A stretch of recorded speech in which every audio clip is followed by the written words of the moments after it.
the Town Council on March 10, 2021 to order.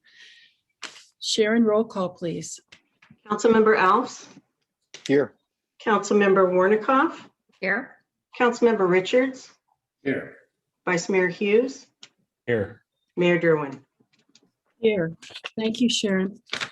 Oral communications. Under oral communications, any member of the public may speak on any item that is not on the agenda.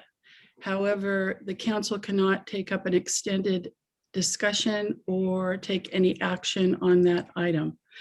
Each member of the public has up to 3 minutes per item to speak. Would anyone like to speak under oral communications? Sharon, do you see any hands raised? Yes, Christy Corley.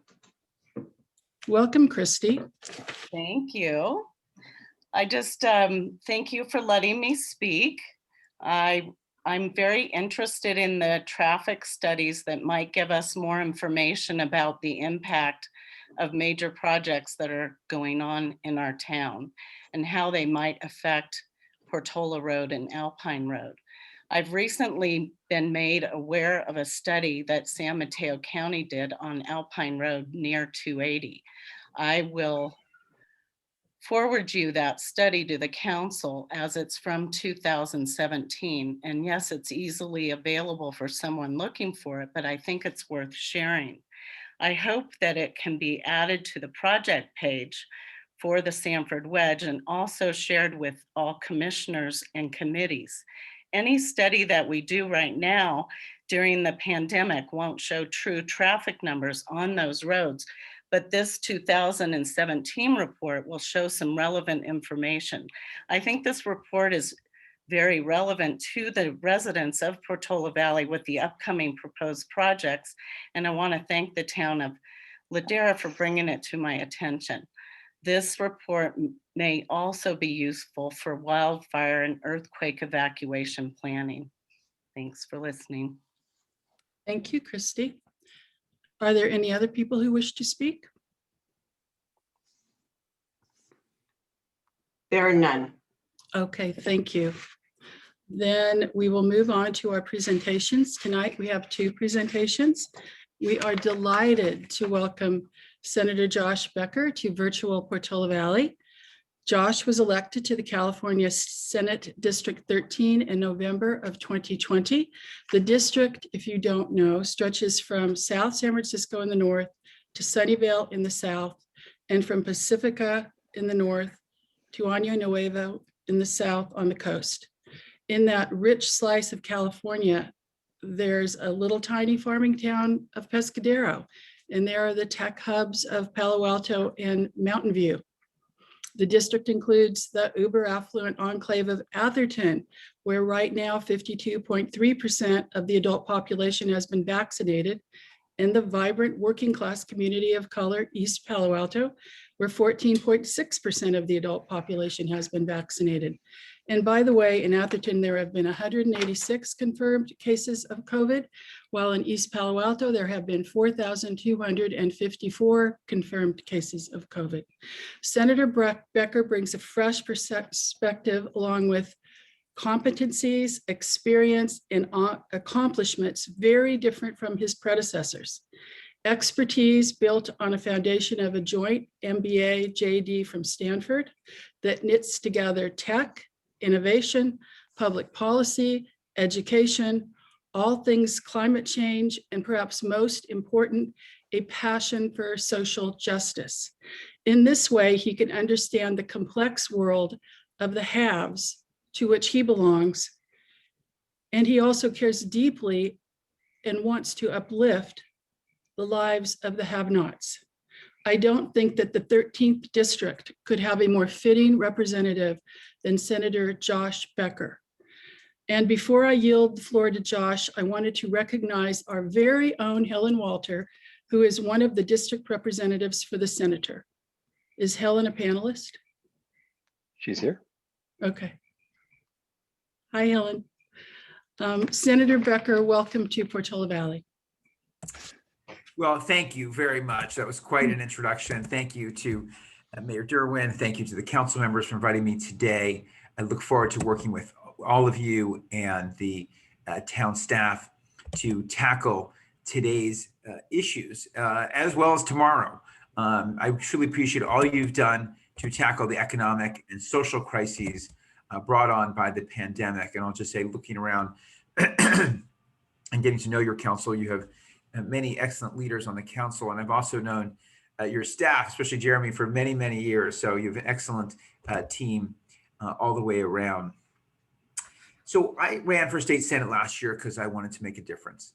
I'm a problem solver by nature, and I love tackling challenging issues. And we have some pretty big ones in front of us right now as a state, and also in the medium and longer term as well.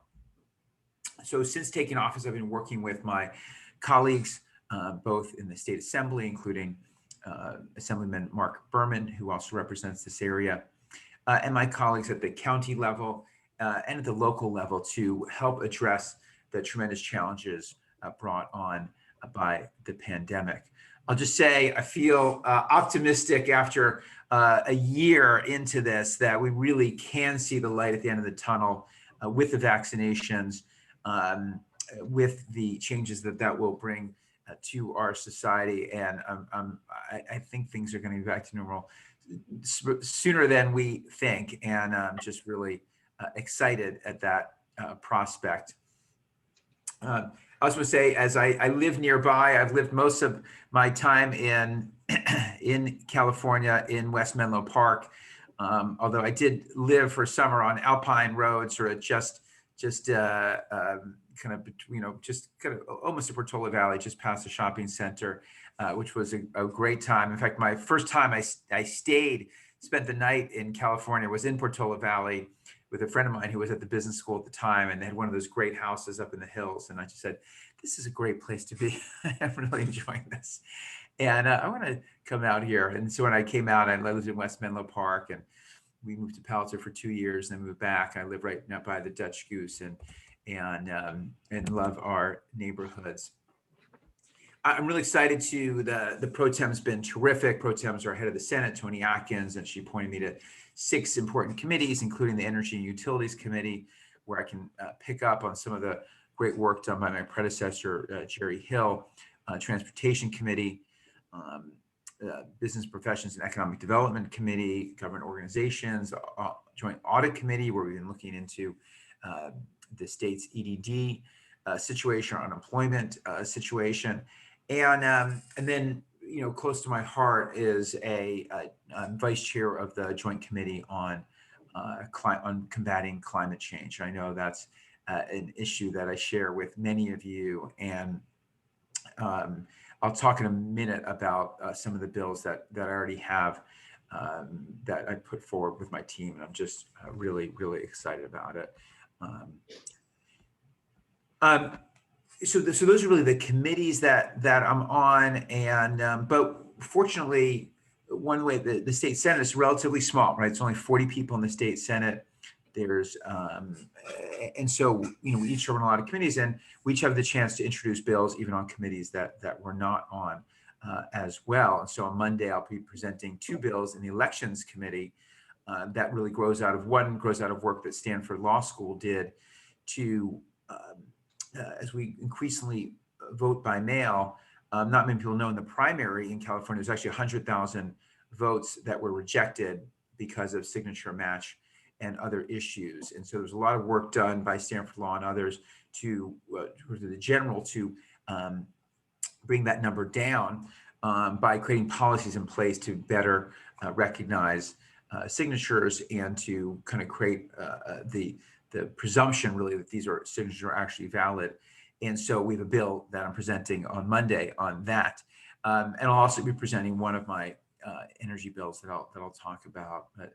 So in the campaign, I had this Prioritize Climate Now plan, and that's really what we've carried forward to the state Senate. It's just looking very deeply, being very focused on the metrics, very focused on what are the major sources of carbon in the state, and what are we going to do about each one of them? What are we doing about transportation? What are we doing about buildings?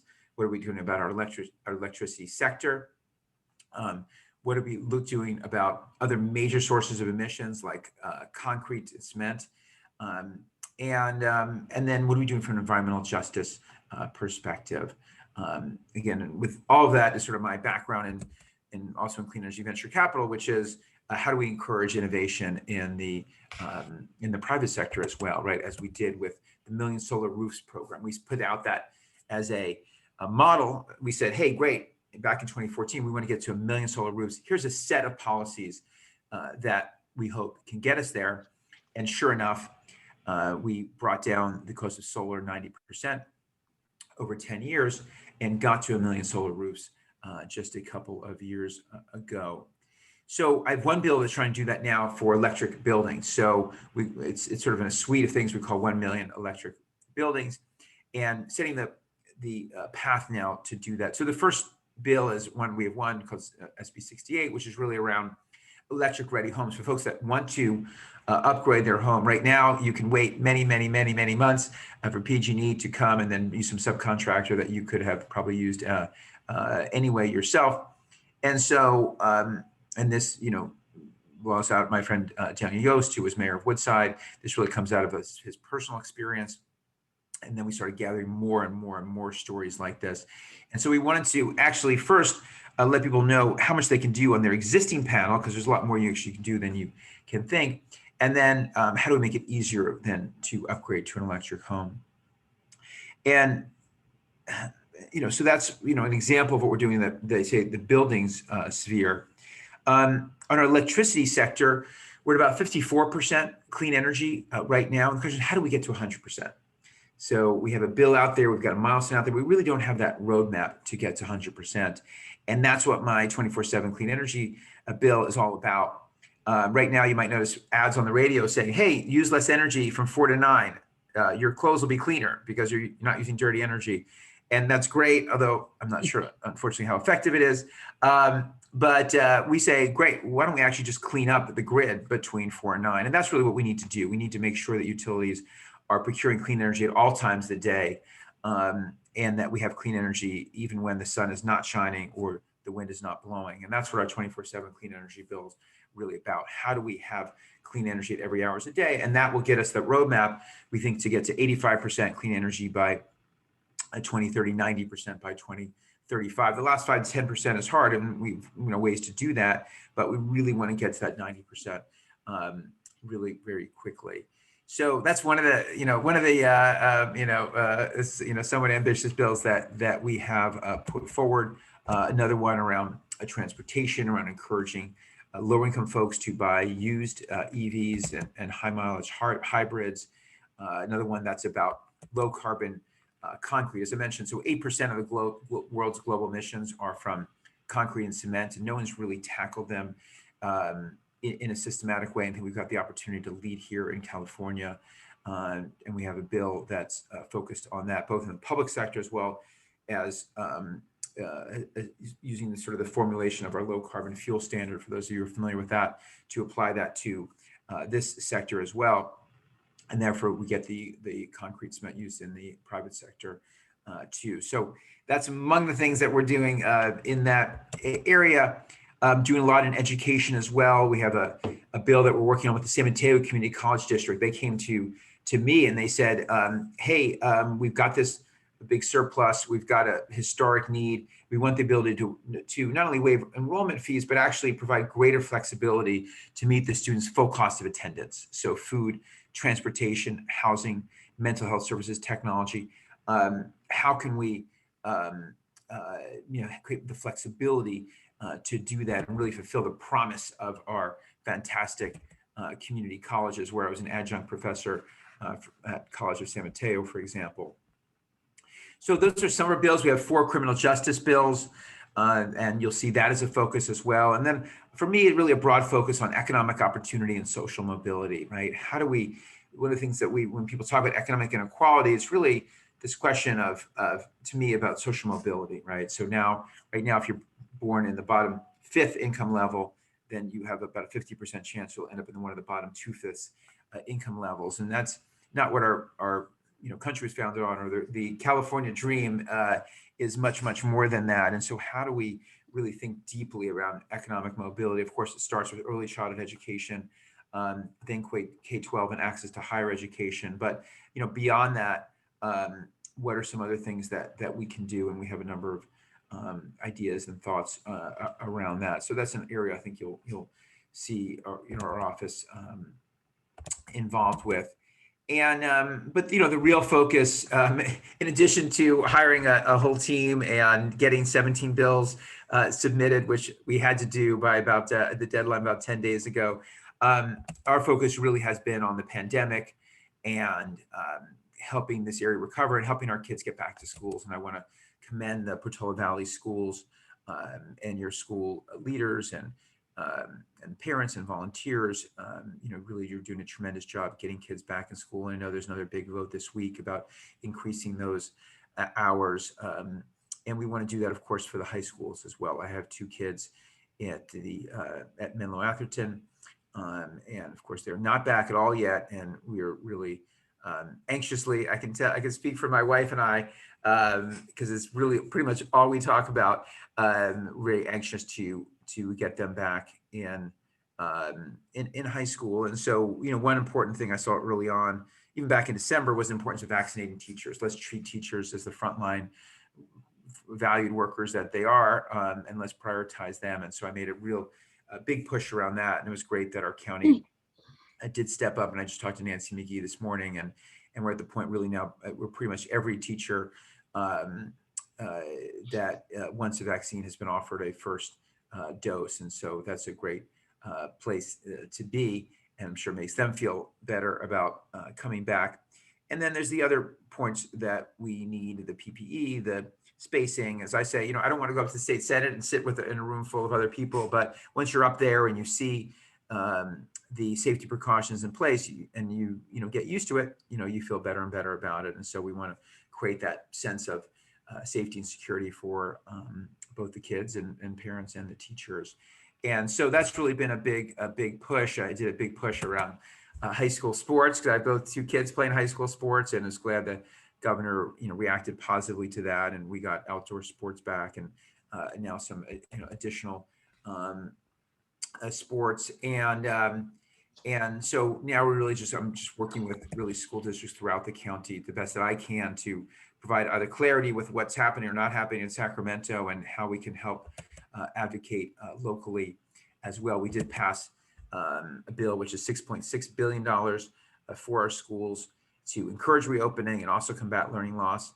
We actually will also have another $16 billion coming to our California schools from this large package that just got passed in the House of Representatives in DC today. So our office is frantically searching through and sorting out how all that money is going to flow, and how we can make sure that our schools benefit from that, because we have number of schools that do need those resources to help in that reopening process.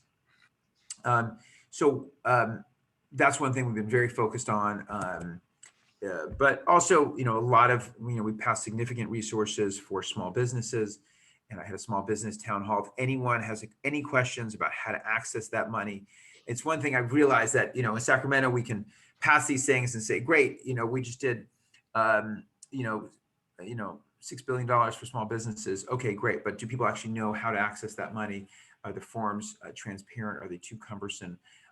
Is it accessible? So we did a town hall on that about 10 days ago. But if you have any questions, please, contact Helen, contact our office, and we'll make sure you do that. And subsidies in childcare and other areas as well. 115 million in license renewal fee waivers for certain businesses, such as local restaurants, and other things that we're working on a committee that I was just on. You heard a hearing about an Office of Wildfire Technology Research and Development from Senator Dodd. So that's something that we'll be pushing through as well. So all these changes just give me great hope.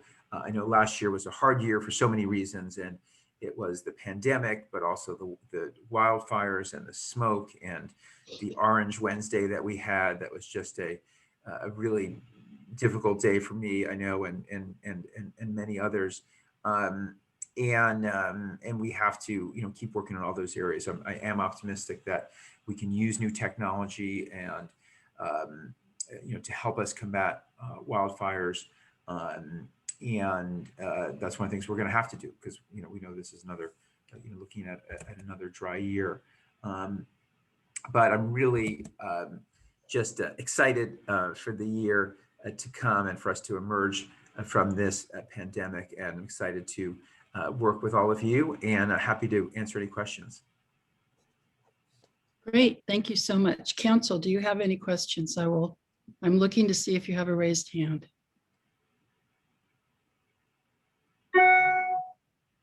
No questions? Sarah's got her hand up, I think. Yep. Okay, yes, Sarah, thank you. Yeah. Thank you for that overview and also for all your great work, particularly with the reopening of schools. One question I had specifically about that, I know there's been progress very recently just in terms of, I also have kids at the local PVSD school system has, I think, done a great job. My kids have graduated from that are beyond that at this point. And so my question relates to the high school reopening. And obviously we've had some good news there. I have heard some concerns about, next year. And I'm curious what you can share about anything that about efforts to kind of get ahead of it. We did just have this breakthrough for April now, but what do we do to start working now to assure that the kids are in school full time in the fall? Yeah, I hear you. Again, as I say, that's a frequent topic of discussion in my household, and with the reopen, we've been very involved as a family with the reopen SUHSD organization, and so I was on a call with them just last night about this. There's some things that I think we can do now, and then some things you need a little bit of trust, right? Because I think that is the concern, right? People say, hey, get the spring, we're going to come back, hybrid, great, let's get kids back, let's get teachers back, let's get people comfortable. But people are really concerned about the fall, right? We don't want to come back in a situation and then lose another quarter or another half year before we're fully back. I think there's a number of things that have to happen. Again, part of it is just this acclimation, is everyone feeling comfortable, and teachers and parents and students. Partly there's a notion with some of the schools of the feet of distance between desks. And, we all started at 6 feet, and the state has very clearly said 4 feet is okay. The county, I talked to Nancy McGee today, they're working through that, their own guidance to hopefully get to that. But some of the high schools are saying, hey, we need less, and less is even safe, right? To get into sort of 3 feet. So Dr. Naomi Bardock, I have good relationships with the lead on the Safe Schools. I'm sure I'll be talking to her very much about this. But again, we have a little bit of time before the fall for some of those things. So I think some of it is some financial investments we can make. Some of it is guidance that will have to be in effect. So for example, say 3 feet, maybe instead of 4 feet, instead of 6 feet, to fully be back. And then it's also that comfort level of not just teachers, but parents and students ultimately feeling comfortable about coming back. So I'm optimistic. I think one thing that we can look at, I'm just on my radar screen now, is sort of this notion of we sort of relax the metric is the minutes of instruction in order to account for the Wednesdays that we've had and some of the other hybrid changes and such. And I think we have to look at sort of restoring that, right? Creating that expectation that'll help create an expectation that we're going to be back full time. And so that's something I've not yet taken up with my colleagues, but that's something that's kind of become clear in my head recently. So I think those are some of the things we can do, but I think again, part of it's also just a little, if the flow of vaccinations all happens as we now all expect now over the next month or two, it's just going to be a really different situation. And that's another reason that I'm optimistic. Thank you. Any more questions from my colleagues? If not, we'll open it up to the public. Share. Oh, wait, Jeff. Sorry, I don't have a question at the moment. I just wanted to thank the senator for being here tonight, and actually thanks for coming to Peninsula Clean Energy. Josh came to the PCE Executive Committee meeting Monday morning where we talked a little bit about the two bills, 67 and 68 he's put forward, which I personally think are great bills, and I believe PCE will support once they're sort of in their final forms. I have questions, but we could spend all night talking about my questions. So I will look to a chance to maybe address them through you or your staff. So thank you again. Great, thank you. That was great to be there. Does anyone from the public have a question? Sharon, are there any raised hands? Yes. Where is the raised hand? Okay. Betsy Morgenthaler. Welcome, Betsy. Thank you, Mayor. And thank you, Senator, for joining us tonight. It's an unexpected pleasure. I wanted to turn to Mayor Derwin's opening remarks contrasting Atherton and East Palo Alto. Because it's a good case study in demographics. It actually, I was at my computer, as you can imagine, and I was able to just quickly look at the demographics and that disparity, and it's a very unattractive disparity, one that I'm acutely sensitive to, and I can tell that everyone here that I can see is as well. The question therefore is, since teachers were not prioritized by the top down, we are in this sad situation.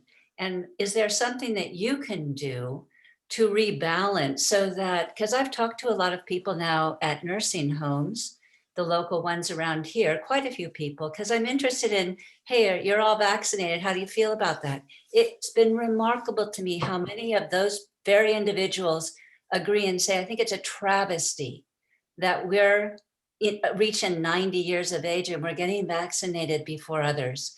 So when it comes to Sarah's question about teaching and teachers, and they're getting a lot of flack for not being back in the classroom, and yet they're not well paid and they're being asked to risk their lives.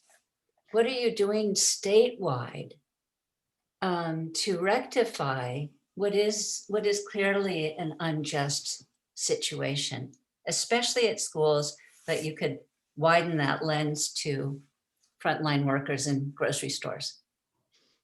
Yeah, well, thank you so much for bringing that up. It's something I've spent most of my time on, actually, especially the last few weeks. I organized a press conference in East Palo Alto on Monday last Monday to draw attention to this. It was about 10 days ago. And, we had Antonio Lopez from the council, we had Ana Polito from the school board, and some of the supervisors joined and have been helpful. And Senator Berman had a great statement. And because I just look at the numbers, I do spend a lot of time there and I coach basketball and it's just incredibly stark. So 1 in 6 people in East Palo Alto have gotten COVID. That means that's 1 in 6 total population. So you're really talking about almost 1 in 4 or 1 in 3 adults. And as of last, that Monday, 10 days ago, only 10% had gotten vaccinated, and the numbers were much higher in other places. And so it's really a combination of factors. I looked at it, and it's not really, as I said, local or the state or the federal, but really all of those, together. I mean, I had written a letter with some colleagues to Governor Newsom 6 weeks ago saying, hey, allow us to prioritize vaccine by census tract, because we knew, we could sort of begin to see this happening already. And so it's a couple things. So it's kind of focusing the doses, but actually bringing it to the community, because the county's done a fantastic job of setting up mass vaccination centers way before anyone else, super efficient at the event center and SFO, but we didn't have one in the southern part of the county. And it's harder for some of those workers to get up to, to the northern part of the county. And then also you have to really go through the trusted messengers in the community. So I was at just yesterday,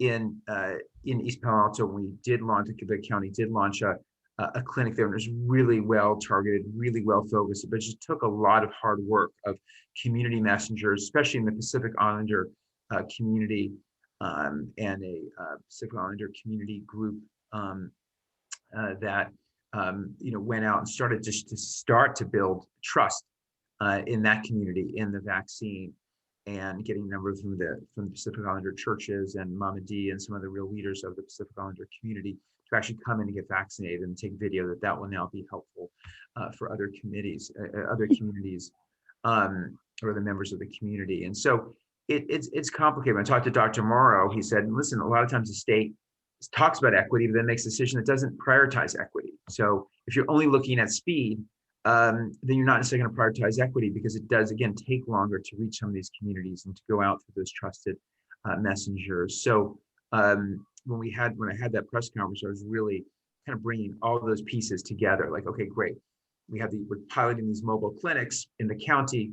Great. Now, how do we get these mobile clinics now to East Palo Alto, to Belhaven, especially if we can start leveraging the J&J vaccine, which doesn't have the same refrigeration requirements. We really can begin to actually go door to door and reach some of these seniors and others that are hard to reach in the community. So it was a great event yesterday at Belhaven. There'll be a clinic on Saturday.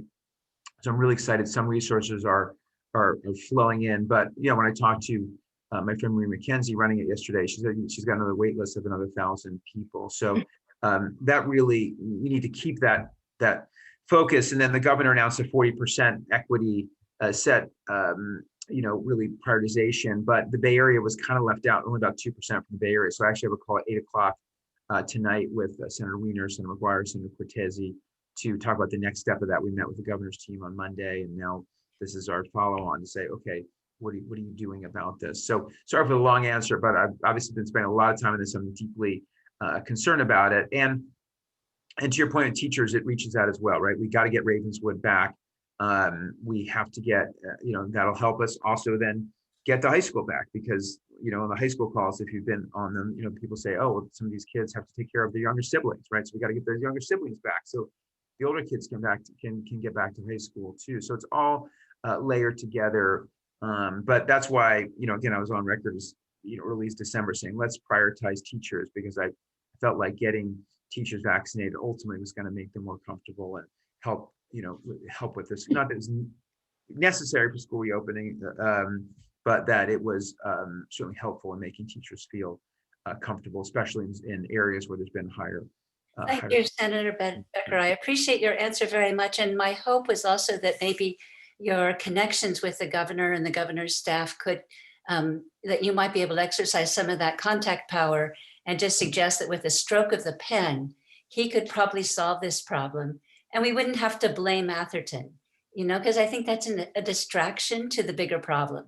I mean, if I lived in Atherton and I were over 65, which I am over 65, I would get the vaccine, right? Yeah. Because I'm being told to. So I just hate to distract it in that way.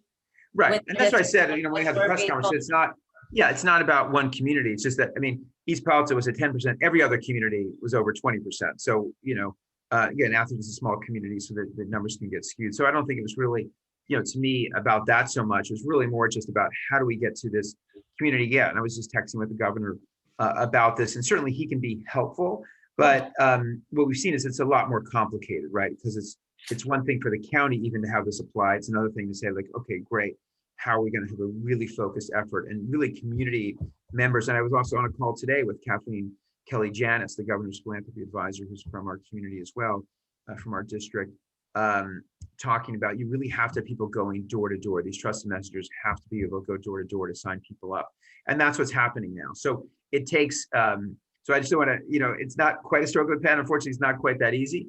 But the good news is, we've got a lot of good momentum in this direction. But it's every day is urgent, because we know it's crystal clear where, again, for me, it's been crystal clear from the beginning, sort of where the spread is, and let's make sure the vaccines are prioritized there too. Thank you so much.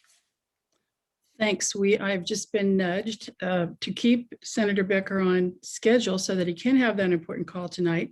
We can take one more question. Sharon, I think I see that Rita has her hand up. Is that correct? Yes. Yes, Okay. thank you for taking my question. Just as a follow-up for Betsy, so thank you, Betsy, for asking that question. But you had mentioned that for East Palo Alto, perhaps they would get only the one single vaccine just to make it easier because it doesn't need to be refrigerated.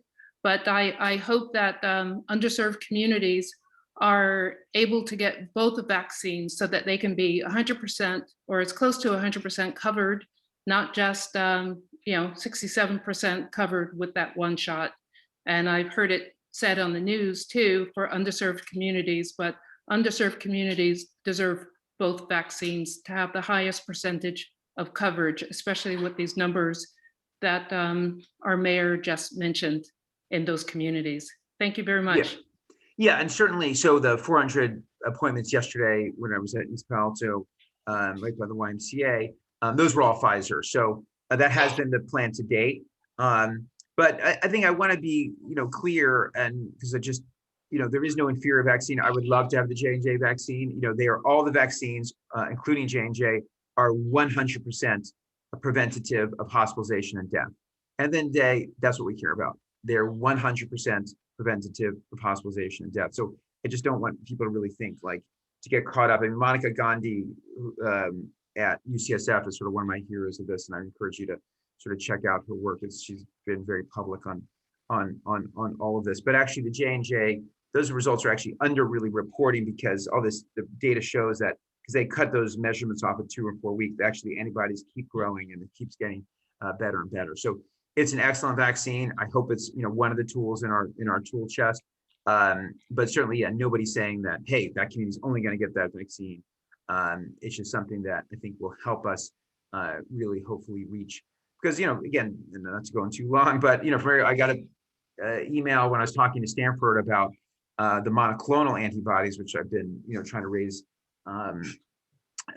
for people at high risk. And that was previously really our best tool to keep people out of the hospitals. And when I talked to people at Stanford, they said, it's really clear where the spread is. We'll get volunteers at East Palo Alto, but what we need from the county is the refrigeration and all that piece of it, because that's what those vaccines require. And so, we've been able to do that for these clinics that we now are starting to roll out. But ultimately, it will be helpful, I think, to be able to have J&J to go deeper into some of these communities.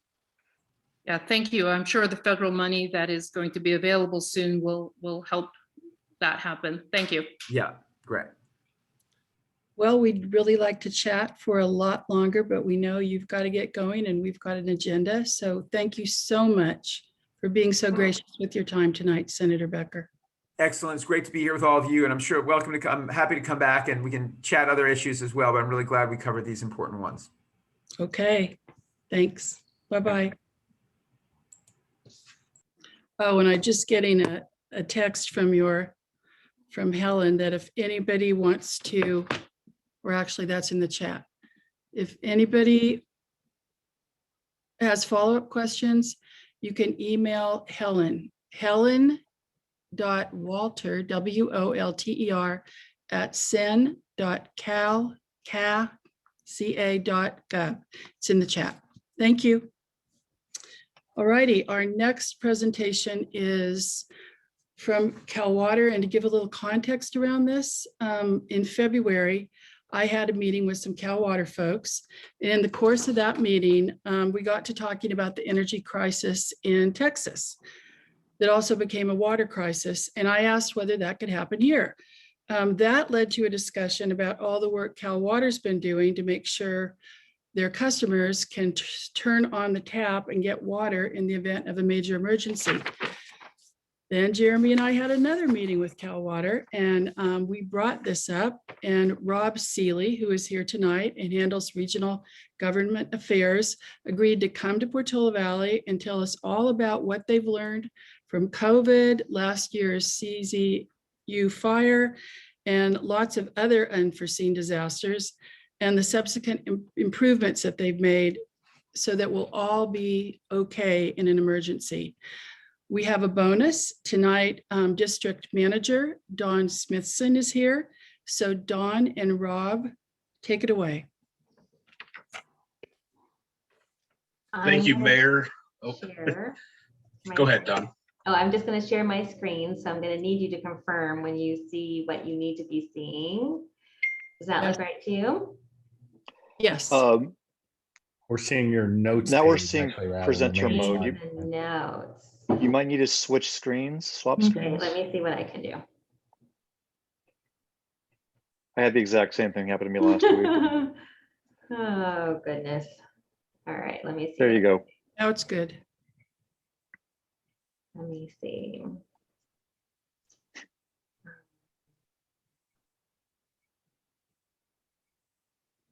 Does that look better? You're back on presentation mode. Oh. Now we're seeing your desktop. There you go. There you go. Now it's Okay. visible again. You could click on you could go into presentation mode if you want to just, yeah. It's going on the wrong side. Oh, though. I see. I see. So for some reason it's set up this way. Is this okay for you? I'm trying to see if I can do. It might be in display settings, Don. Up at the top bar.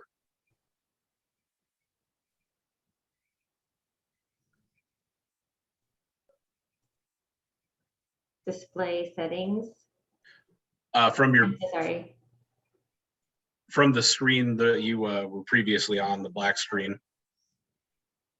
Yeah. Go back to presentation mode. Yeah. Okay. Oh, Can you that see looks- that?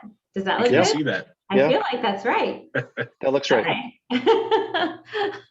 This is our new normal now. I apologize. I'm so sorry. Take it away, Rob. All right. Well, first of all, council, city staff, and then everyone else who joined us tonight, thank you very much for sharing some of your time with us. Thank you for inviting us to come and talk about the work that we do.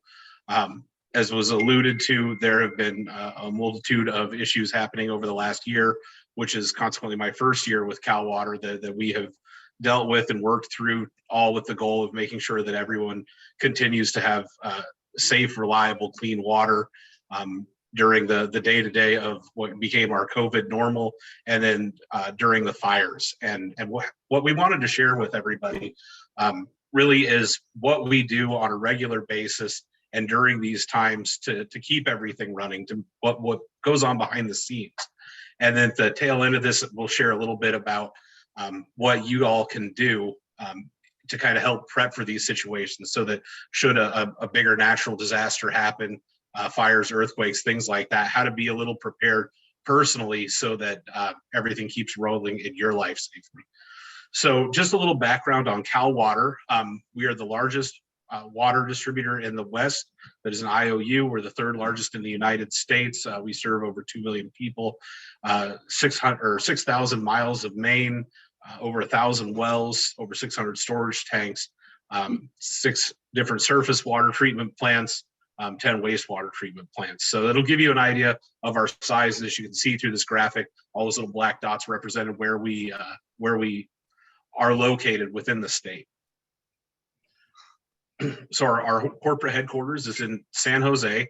We have 23 districts in California. The district that Don manages, one of the districts that I cover, is called Bear Gulch, which is the district that Portola Valley is in. Don actually also manages the district below, just as of recently. So we were ecstatic to bring her 14 years of experience and background into serving just that much more of the peninsula. And as we get into this, we will talk about why that's significant and how all of these different districts work with each other, even though they are separate and spread out, to make sure that everything keeps rolling in the right direction.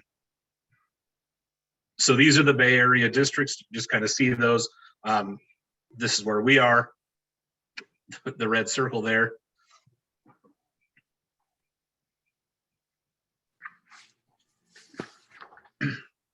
So a big piece of what we do is emergency management. When things like COVID happen, when a wildfire happens, when an earthquake happens, in a disaster, communication is probably key. And that's part of the reason we do things like we're doing tonight, and part of the reason that we built in so much more infrastructure for communicating with all the different factions. The cities, the special districts, the counties, state, federal government, the private sector, nonprofit agencies, the public, all of it comes together to make this work. And I'll kind of go into that a little bit more. So this is an example of that and just how intricate it is when something like this happens. Each one of these yellow numbers represents a different utility in the same disaster area. And that's part of why communication is so important. And we work so strongly to not only develop new communication, but make sure that the communication we have developed falls under certain people's purviews and responsibilities. Everyone's assigned, and so we're working together as a machine when this happens, because you'll get electrical and you'll get water and you'll get gas all having to deal with the same disaster. And a lot of those can't mix together. So communication right from the get-go is big.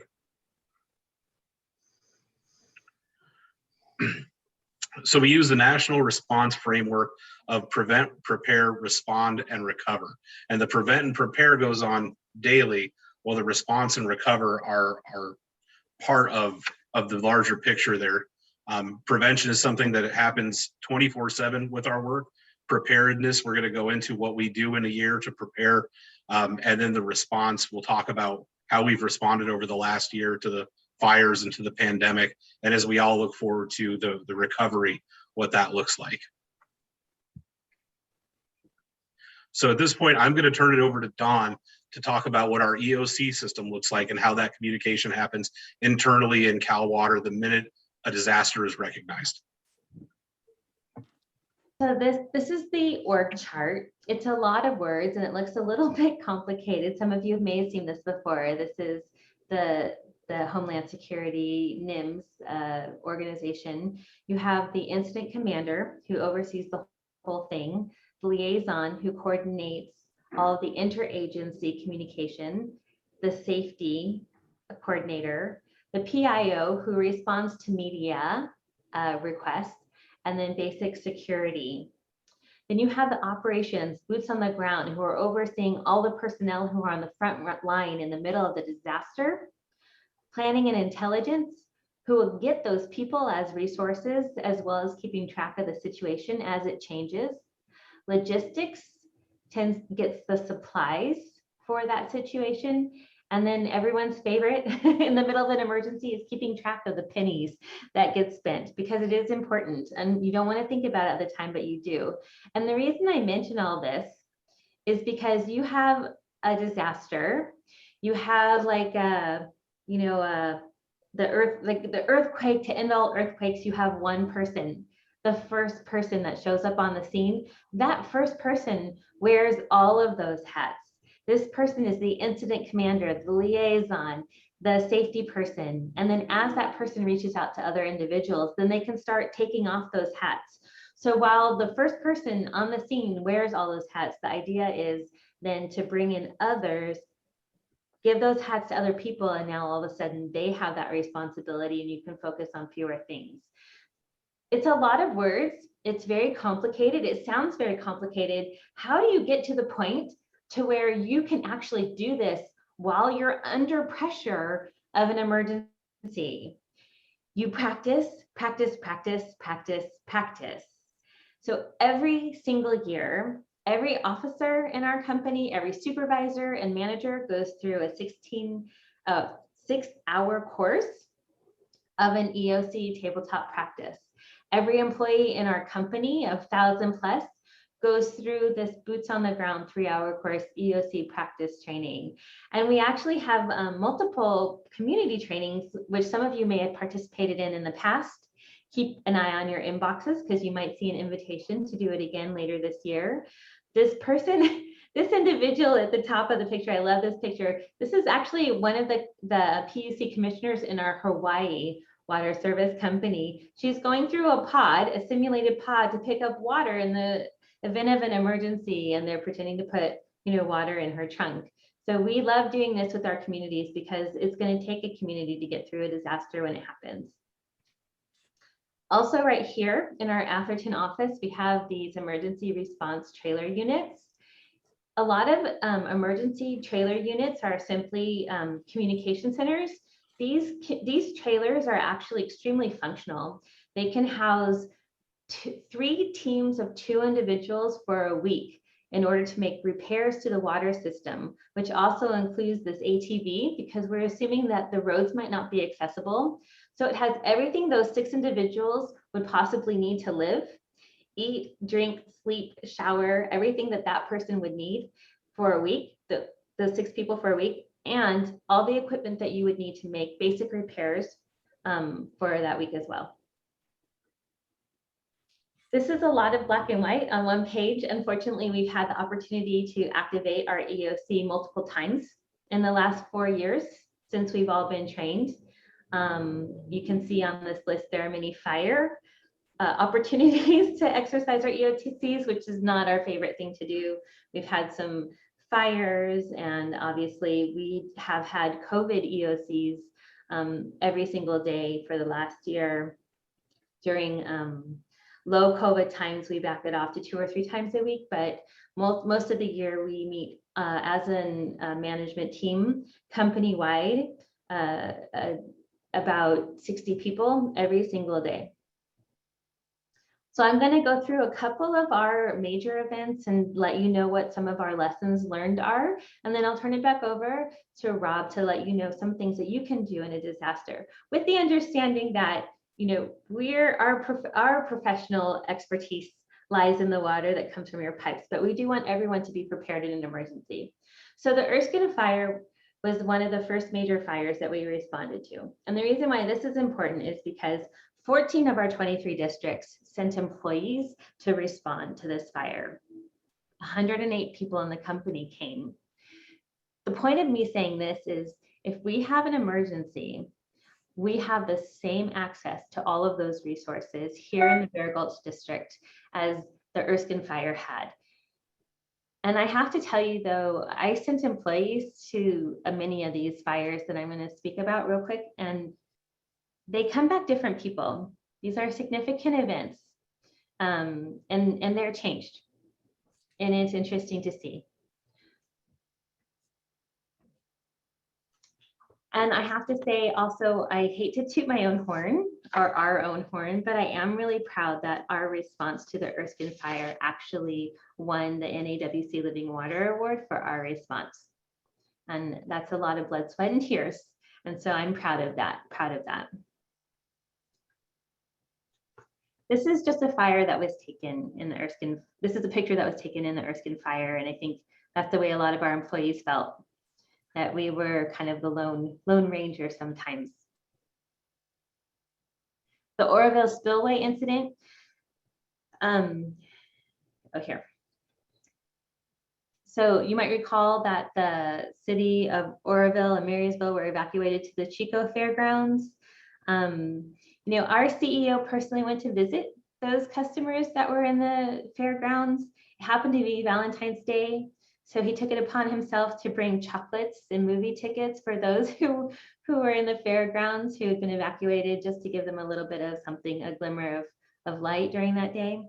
But not only were our customers evacuated, but our employees were evacuated. So from this event, we learned that we need to have things automated. And we learned to work very closely with the National Weather Service so that we could go back and check on our equipment as needed. Even though everything was automated, it still needs personal attention. The Mendocino complex fire. This is our Lucerne treatment plant. You can see that the fire is coming into our Lucerne treatment plant, which actually has to keep running in order to fight the fire. And we like to call this the golden hydrants. San Francisco gets a golden hydrant for their hydrant that protected the Mission District in the 1906 fire. This is our golden hydrant. We had truck after truck after truck after truck going to this hydrant, which our treatment plant was feeding, and it was a hero in fighting the fire in the Mendocino complex. And I just want to take a quick minute to show what the EOC looked like and to highlight it doesn't have to be fancy or high tech. This is what it looked like. Everyone had their roles. Everyone knew what their roles were. It didn't need to be sophisticated. It worked. It worked. And you can see on the right here, this is how we kept track of all the employees that were traveling between districts. We don't need fancy. We just need a team and everybody on the same page. And this is just a picture of us giving water to our customers. The Woolsey fire, I love this one because this also showed the importance of communication. The fire was in a specific water zone, and the firefighters needed that to depend on that water zone to fight this fire. Water trucks were then going to the same water zone, pulling water from those other hydrants and fighting the fire with the trucks. And it was depleting the water in that zone very quickly. Through communication, coordination, and relationships, we were able to communicate to those trucks, please go to these other specific hydrants. They're on a different zone. Leave the water in that zone for the firefighters. And the reason why I have this one here is because our vice president of our chief safety officer used to be a fire chief for the Oakland Fire Department. He sees this picture and he sees this poor guy surrounded by fire, and he says, what if that gentleman didn't have water and the water went dry? And so for him, it's very personal that we did our jobs and this gentleman, this firefighter in this picture in the LA Times stayed alive. And then lastly, I want to talk about the Camp Fire fire. Our Chico district, we have many of our brothers and sisters in the Calwater family work in our Chico district, and they happen to live in Paradise. This actually ended up being the most destructive loss of life fire in the state's history. And many of our friends in Calwater lost their homes during this fire. And one employee in particular who happens to be a friend of mine was working in the EOC in Chico, and someone went up to her and told her that she just lost her home. And the story is that she took a deep breath and she said, okay, I can deal with that later. I have to work on this right now from our customers. And I just wanted to share that with you because she's an exceptional person, but this is also an exceptional company, and we take our jobs extremely seriously. And from that incident, we developed our CIRM. I think it stands for Critical Incident Response Management. It is an organization within our company that provides grief peer-to-peer counseling, trained, not professionals, but sometimes it's easier to speak to a friend than it is to speak to a professional that you don't know. And so we have that now within our company so that our employees can talk to people they know who have been somewhat trained to help them through situations like this. So we have a lot of lessons that have been learned. And I want to talk a little bit about PSPS before I turn it over to Rob. I'm not quite sure why that's blank. I'm sorry, but that's blank. PSPS is our bane of our existence for the last 2 years. I'm going to turn it back so you have something to look at while I'm talking about PSPS. So we have in moments where our power goes down because we think there might be a fire, but in order to fight a fire, you have to have water, which is powered by power. So we've done a lot in this area, including the CCU complex fire, to make sure all of our equipment can be running with generators. We clear it from vegetation. We make sure that there are engineers on hand to handle that. The generators, I call it like teenagers. They can get temperamental when they get tired over time, and you have to keep mechanics on hand to make sure they stay tuned up. And they're also like teenagers in that they get very hungry, and you have to get fuel to them like every day. And at this point in time, there's a lot of people fighting for fuels for their generators. So it takes a lot of coordination. Our goal was for you to say, or to not even think, my water wasn't disrupted during this PSPS outage. We didn't even want you to have to think about it. And thank God that goal was met, but we were thinking about it. And we were thinking about it a lot. So I just wanted to mention that. And then we've also learned how to embed ourselves into the EOC at Cal OES. So if we need to help out in the state, we can do that. And we have an emergency action guidebook that's been developed. You can see the little tabs here for any emergency that we could possibly think of: earthquakes, robbery, hazardous materials. Every single employee in the company has this in their truck. We can flip it open and come through a little checklist. We're all on the same page. We all know what we need to do. So I'm going to turn it over to Rob, and he can tell you a little bit more about what you can do if there is an emergency and we can't get water to you. Thank you, Don. So just a little recap, all of that factors into us being able to continuously provide water to you during emergencies. And that is our goal. As you can see from the firefighter picture, how important it is to make sure that fire has adequate water, how important it is during the pandemic to make sure that people had water when we first got into it. And all we knew was keep your hands washed frequently to stay as safe as you can be. Water has just been so central in so much of these disasters. And we work on a daily basis, learning, continuing to work with the EOCs, as Don said, has been continuous since COVID started, took us through the lightning complexes, sharing and communicating throughout our entire company so that each of those lessons is shared and we're utilizing the resources we have across the area to benefit each individual resident that's receiving water from us, and then the first responders that require it to do their jobs. So as we come to what people can do on a very personal level to prepare in these situations, we put a few things together about having water on hand. So you need at least 1 gallon of water per person per day. 2-week supply is recommended.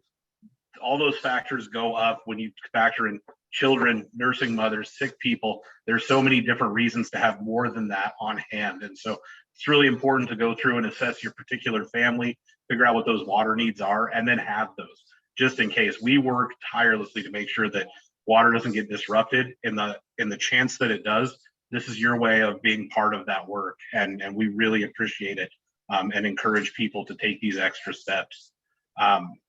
The other part of this is then not rationing water. Drink what you need, worry about tomorrow.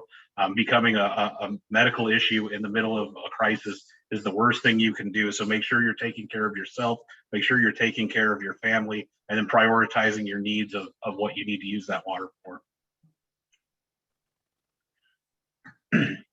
So making sure your water stays fresh. You can purchase bottles. They all have expiration dates on them. Check those, make sure that every so many months you're looking in, you're refreshing your cycle of water, you're using the water you have on hand and replacing it with something new. If you're not using commercially bottled water, you have to replace it every 6 months or so, and then storing your water in a cool, dry place for longevity is important. There are ways that you can create your own bottled water using a 2-liter bottle will work. You sanitize the container using household bleach. 1 teaspoon of non-scented bleach per quart of water is recommended. Rinsing it out thoroughly, adding 2 drops of the chlorine non-scented bleach, sealing tightly in the original bottle with the original cap, and then writing the date on the outside. Know what to do if your water supply is running low. You can use melted ice, which probably seems pretty common. The one that wasn't as common sense to me was the liquid from canned goods. So as you look at that storage you have in there, you can take the liquid from especially beans and things like that tend to have a lot. Use the water in your pipes after it's turned off. You can capture some of that water. And then a last case resort would be using the water in your hot water tank. The gas and electricity would be shut off. I highly recommend speaking to a professional about that if you want to know more about that procedure in the event of an emergency as you're working through your family's plans. So to purify your water, boiling your water for 10 minutes is the safest method. That's the method that Cal Water uses in an event that we have a questionable pipe break or some contaminant may have gotten into the pipe. We know that works. So that is the number one option in terms of that. And when we send it out on occasion, it's called a boil order, which everybody probably got a little more familiar with as 3/4 of Texas was under a boil order at one point, and it was big in the news. The next step would be using a liquid chlorine bleach, or the last resort would be using purification tablets for every quart of water. Don't drink cloudy water, contaminated water. Replace water with soda or alcohol. Drink water from radiators, hot water boilers, water beds, toilets, pools, spas. Those are not safe to risk yourself and your health during an emergency. Again, trying to avoid becoming a medical emergency and another type of emergency. Keep in mind that Cal Water will look to customers in these times, and especially when it comes to fire, we might ask you not to use water or try to conserve water that's going on, trying to keep pressure in those pipes if a fire is near, making sure the fire has everything that it needs. So if you're receiving communications from us, hopefully tonight will kind of help you understand a little bit more about why you might receive those and what's going on behind the scenes as we ask you to conserve or ask you to try not to use anything but what is absolutely necessary. So I want to thank everybody and offer our time up for questions or comments that people have at this point. Thank you so much, Rob. Council, do you have questions?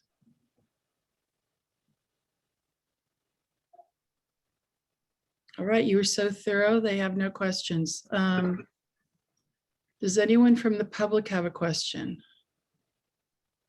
Sharon? Yes. Sure. I'm sorry. G. Coes. It's Jerry Coes. I was Welcome, hoping Jerry. that maybe someone from Cal Water or maybe Town Council was familiar with the book that was recently published by Nicole Perlroth on cybersecurity issues. Are Town Council members aware of that book?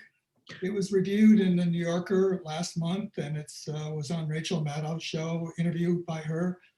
And specifically, they were dealing with cybersecurity issues on local utility companies. And if you haven't read it yet, I would really recommend that people at Cal Water and even Town Council members take a look at it.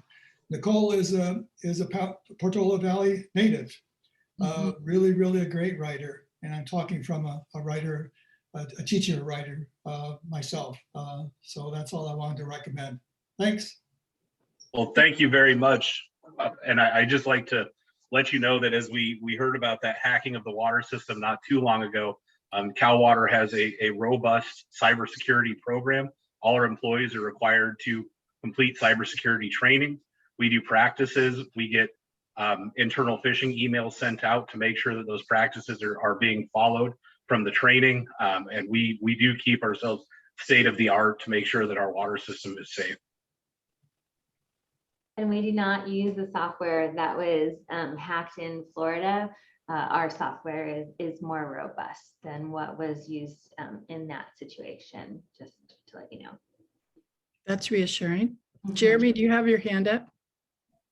I do, but I can wait until there's one more member of the public, and then I'm happy to conclude the comments tonight.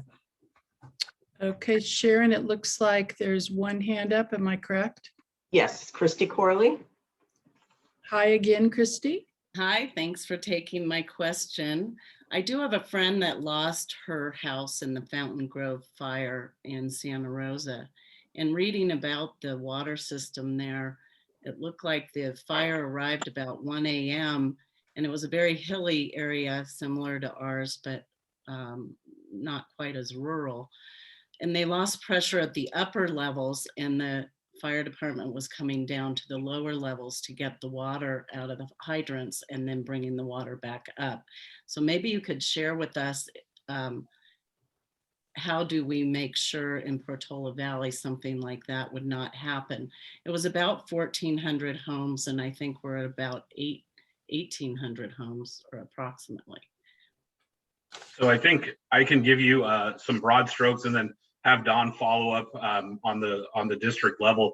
But one of the things that we spoke about earlier was all the different assets from Cal Water that can travel. Cal Water has portable booster pumps and portable generators that we can bring in not only in the district as we speak, or but also from outside, that if needed can come in on moment's notice and keep that pressure up so that the firefighters can get that water from the closest possible area And then I'll let Dawn, I think, have some more insight into that. No, exactly. Really, really good, Rob. I should recruit you for operations. So the generators are the thing that keeps the water pressure up for the higher zones, and we protect them like our lives depend on it, because it does. We clear the area of vegetation. We make sure that they're well oiled, to put a catchphrase on it. So our job is to make sure that they are working all the time. Thank you. Jeremy? Thank you. I just wanted to say thank you to both Rob and Dawn, but particularly to Dawn. Over the last year or so, there's been a number of things that we've been working on together, and I just wanted to extend my thanks. First of all, how responsive you've been when the town is dealing with PSPS events. It's really appreciated. Secondly, appreciate Cal Water's attention to continuing conversation about relocation of the town's AM radio unit. So thank you for that. Third, want to say thank you for your interest in a program that we're considering related to painting some of our fire hydrants and getting people out. So looking forward to working with you on that in whatever form it takes. And finally, really a big thank you for being such a partner during the conversations around the smart water meter program. I think that's been just a very fruitful collaboration, and getting closer to I think everything being official, but just a huge thanks. We really relish and appreciate the partnership. So thank you. Well, now it's my turn to thank you and the town of Portola Valley for your support, specifically in the AMI. I mean, that would not have been successful without this partnership. And so I really, really, truly do appreciate your coming to the table and speaking on behalf of your residents and our customers. I'm not quite sure that the PUC would have acknowledged it had it not been for that partnership. So thank you very much for your efforts on that. I know it wasn't easy. It was a lot of work. It was worth it. And since I have the floor, I'll just thank Brandy DeGarmo, assistant to the town manager, who managed that day-to-day piece for us. And she was the one who had to write everything up and attend meetings, so she did great work. She did. Thank you. Okay, thanks so much. This has been great. And when one of you made a remark about what your goal is, that we don't even think about our water during a fire. I don't ever think about my water during a fire. So that's a testament to the incredible work you're doing. Good. I'm Thank glad. All right, we will see you later. All right. Thank you. Thank you, everyone. Bye. Okay, moving on to the consent agenda. Anyone from the public may speak to an item on the consent agenda. The council will listen, and then after the public has commented, the council will decide whether they want to pull an item. So would anyone from the public wish to comment on an item on the consent agenda? Mayor Derwin, we have one hand up. Annalise Connolly. Annalise? Oh, I'm sorry. That's me. Hi. Hi. Which item would you like to comment on? The budget for the Woodside Highlands Road Maintenance District. Okay. Shall I start? Yes, go ahead. Okay, this has to do with transparency. The budget document that you've been sent is not quite what it claims to be. There's a discrepancy. The word advisory committee is on it and it looks very official. But that committee only ever existed on paper. It wasn't actually real and never held a meeting. And so it could not have produced this document. So that's problematic, but there's a way to work around it.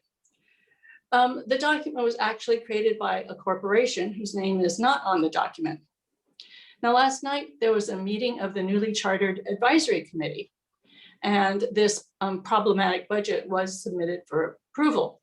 But the advisory committee did not require any written documents to justify the $150,000 road paving line item. There wasn't even any pretense of transparency. So what's going on here? I was recently talking to some members of the town council and said my biggest concern was that a corporation would submit its own budget and that the newly formed committee would rubber stamp it. Well, It happened last night. So what I would hope the council would do is look at the transparency issue. This problem is quite easy to solve. If you were to send the budget back to the advisory committee and the committee decides to require full transparency and collects all the supporting documents from the corporation, they're easy to get to. They're in an on-live archive. It would probably take less than an hour. And if those documents were included the survey that's already been paid for by the road maintenance district and all documents that the corporation presented at its own meetings. And if the new advisory committee put its own name on that fully transparent budget and all those documents were entered into the meeting minutes, you would have a very good budget and I would fully support it. Thank you. All righty, thanks. Are there any other members of the public who wish to speak to an item on the consent agenda? There are no other hands raised, Mayor Derwin. Okay, thank you. Bringing it back to the council. Would anyone from the council like to pull an item on the consent agenda? Craig? You're muted. Pressed the wrong, yes, I just pressed the wrong button instead of unmuting myself. I'd like to pull a Woodside Highlands Road Maintenance District budget item. Number 8, okay. Anyone else? Okay, is there a motion to approve items 3, 4, 5, 6, and 7? So moved. Is there a second? Second. Okay, Sharon, roll call. Councilmember Alves, Aye. Councilmember Warnickoff, Aye. Councilmember Richards, Aye. Vice Mayor Hughes, Aye. Mayor Derwin. Aye. Item number 8, Craig. Yeah, so I was going to let you all know later during our council liaison update. I attended the formal meeting of the official Woodside Highlands Road Maintenance District Residents Advisory Committee last night, at which this budget was on their agenda and they voted to approve it. And then they spent maybe another hour or so, the rest of the meeting, discussing in detail bids received and what actions to take to move forward on the road repair work and so on. So I understand Annalisa's point that historically there's been a little bit of a lack of formality in terms of how the road maintenance district has been operated. That is really now fixed with the action that this council has taken to appoint the formal residents advisory committee, and they are doing the work that they are supposed to be doing. So I would recommend approving this item because I think we are now on the path that we probably should have been on all along, where we have this formal committee that has Brown Act meetings and forms budgets and pass them on to us for our approval. Thank you. Does the council have any questions of Craig about that? Is there a motion to approve item 8? I would move approval of item 8. Is there a second? I'll second. Okay, discussion. Roll call, please, Sharon. Councilmember Alves, Aye. Councilmember Warnickoff, Aye. Councilmember Richards, Aye. Vice Mayor Hughes, Aye. Mayor Derwin. Aye. Okay, thank you. Now we are finally at the regular agenda, item number 9. This is a report by the Bicycle, Pedestrian, and Traffic Safety Committee with an update to the Willowbrook parking concerns. Who is Ed Holland going to handle this, or Jeremy, are you going to introduce? I'm happy to introduce Ed. Ed Holland is the chair of the committee. And over the last number of months, the committee has been receiving information from residents of Willowbrook related to parking, and the committee's talked a few times, and we just thought at this point it made some sense for the full council to hear where those discussions are at this point. Thank you. Great. Thank you, Jeremy. Thank you, Mayor Derwin. So as Jeremy has already outlined, we were approached possibly back in October, November time, perhaps earlier, by a number of residents of the of Willowbrook Drive towards who are beg your pardon, who have properties closest to the Alpine Road, Upper Alpine Road end of the of that street. They are concerned about a large uptick in parking on that street, which is occurring predominantly at weekends and busy times and good weather and good times of year. So it's appears to be an exacerbation of the typical pattern we see, probably influenced by a number of factors, not the least including COVID and shutdowns, people becoming more familiar with our area and visiting more frequently. This originally came to us from a number of residents independently, and one resident in particular, Mr. Jim Green, has also done some surveying of his local neighbours and begun to form an informal, as I think he would describe it, residents group to gather their concerns collectively to represent to us at the Bicycle, Pedestrian and Traffic Safety Committee, and also come to us with what their ideas for possible solutions or ways to tackle the issue they have could be.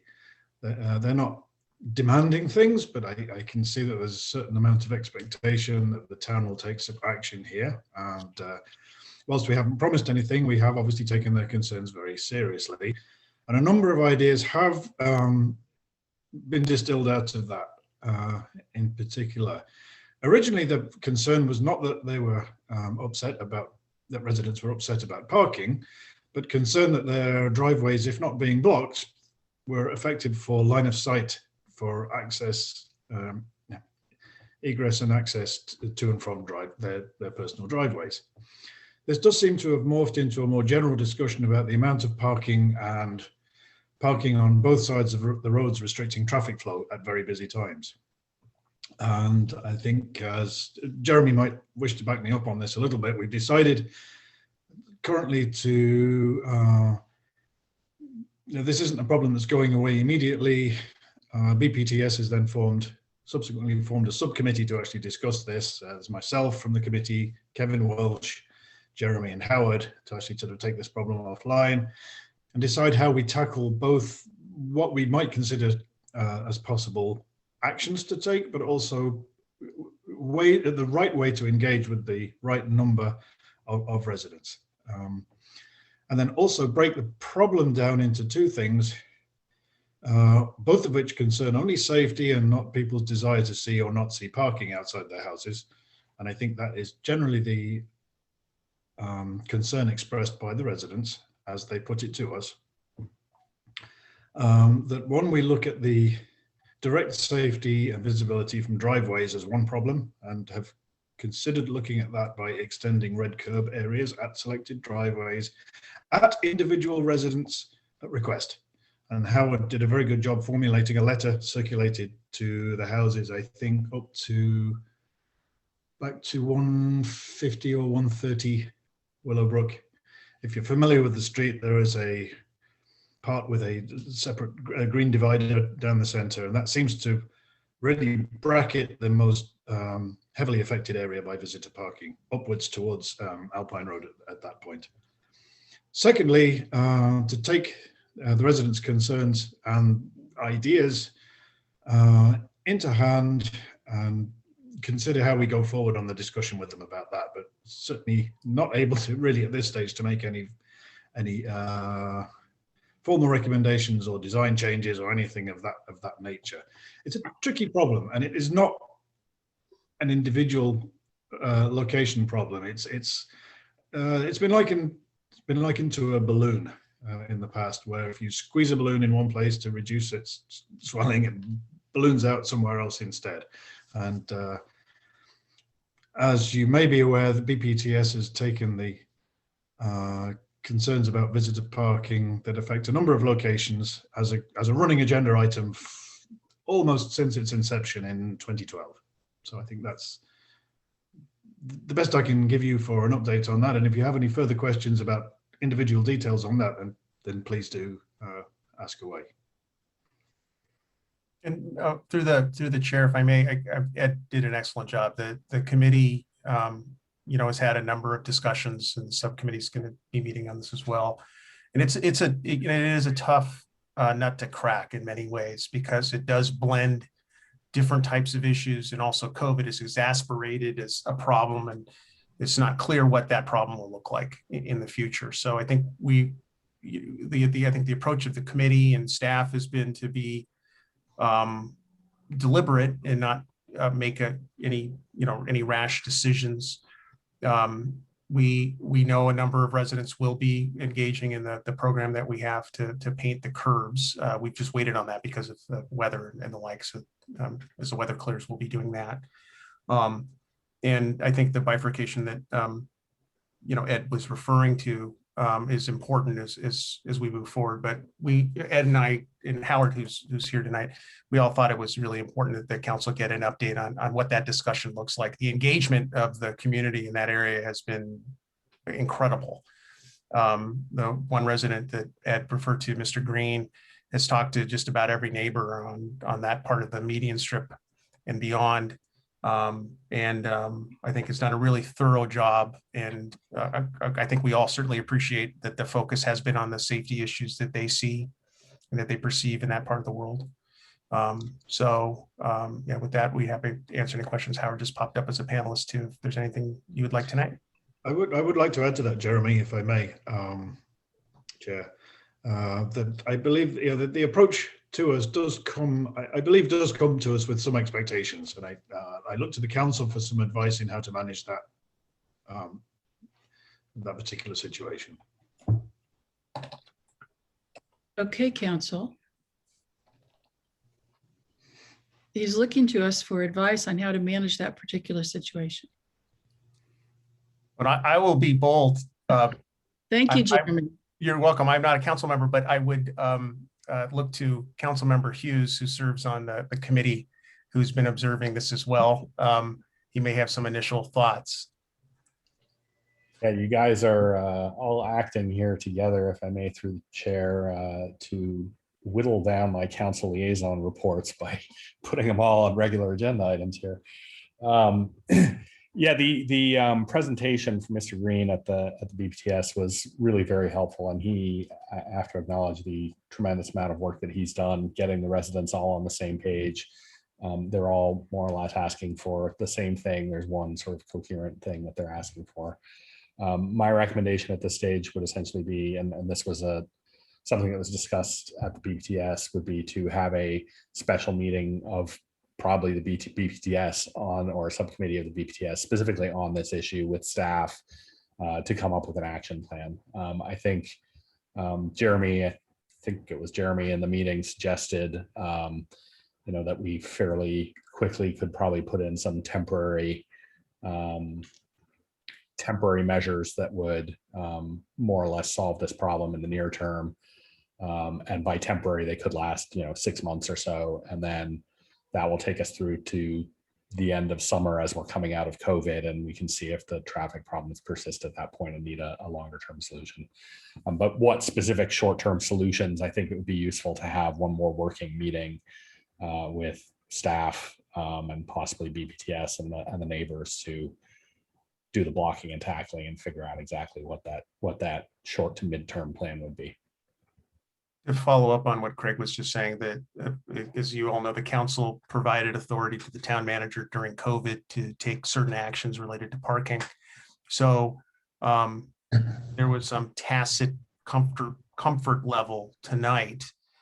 We could go back and have that conversation and make a recommendation that would come to me about a short-term solution. That short-term solution would likely come without the robust engagement down the street with folks that we would normally want to do. Just given, like, I think as Ed and Craig were both saying, the expectation that I think is built about some quick action. But it's that balancing act that we have to find. So, as Craig mentioned it, I think it's worth the council thinking about a little bit, and Ed, I'm sure we'll have some potential follow-up comments on what we both just said related to that. But that is a tool that's available. Yeah, and I think one more comment just on the discussion that was happening at BBTS, and to use Ed's illustrative example of squeezing the balloon. I think the squeezing of the balloon that we'll probably end up landing on is a gentle squeezing. So I don't expect that it's going to have a huge impact in other areas. We're really just trying to nudge away at some of the more substantial direct safety issues. And I think that there's some things that can be done fairly easily that would not have a tremendous impact elsewhere. One final thing, maybe it might be helpful if through the chair, if you would like, we could describe a little bit in a little more detail what those particular issues are. Let me start off and then please join in. So the first issue right now is the number of cars that park on both sides of the road are creating, in the eyes of the residents who see this on the weekends, a safety issue as it relates to the interactions with other vehicles and bicycles as they come off of Alpine Road. We have, through Howard, communicated with the fire district, and they are able to get vehicles through, so that is good. But if someone is trying to turn around there, it could cause a delay. The second issue, I think we've already, in many years past, we painted the curb on the east side at Alpine Road for a number of feet. And I suspect that was done in part because of the way that vehicles come off of Alpine Road, Upper Alpine Road onto Willowbrook. So I think in particular, that's a bicycle issue. There's also a fire hydrant there as well. So those are, I think, the two big global issues. Then for each resident, coming in and out of their driveways has become increasingly difficult. There have been some very flagrant examples of people parking in ways that they really shouldn't, and the sheriff's office is increasing their patrols there in order to ticket people. Folks are also parking on the east side trail, which is blocking access, which is pushing then people onto the street in order to get down to the trailheads for Windy Hill and Toyon. I think those are the primary ones. Are there other ones I'm missing, Ed? There are three. There's Old Spanish, Toyon, and then the Windy Hill access. Are there any other issues that the residents brought up that I'm failing to mention? No, though I will say we had notes via email from some residents living further away from the problem saying they would not want to see anything that acted as if Portola Valley was wanting to restrict traffic. So there are multiple viewpoints on both sides.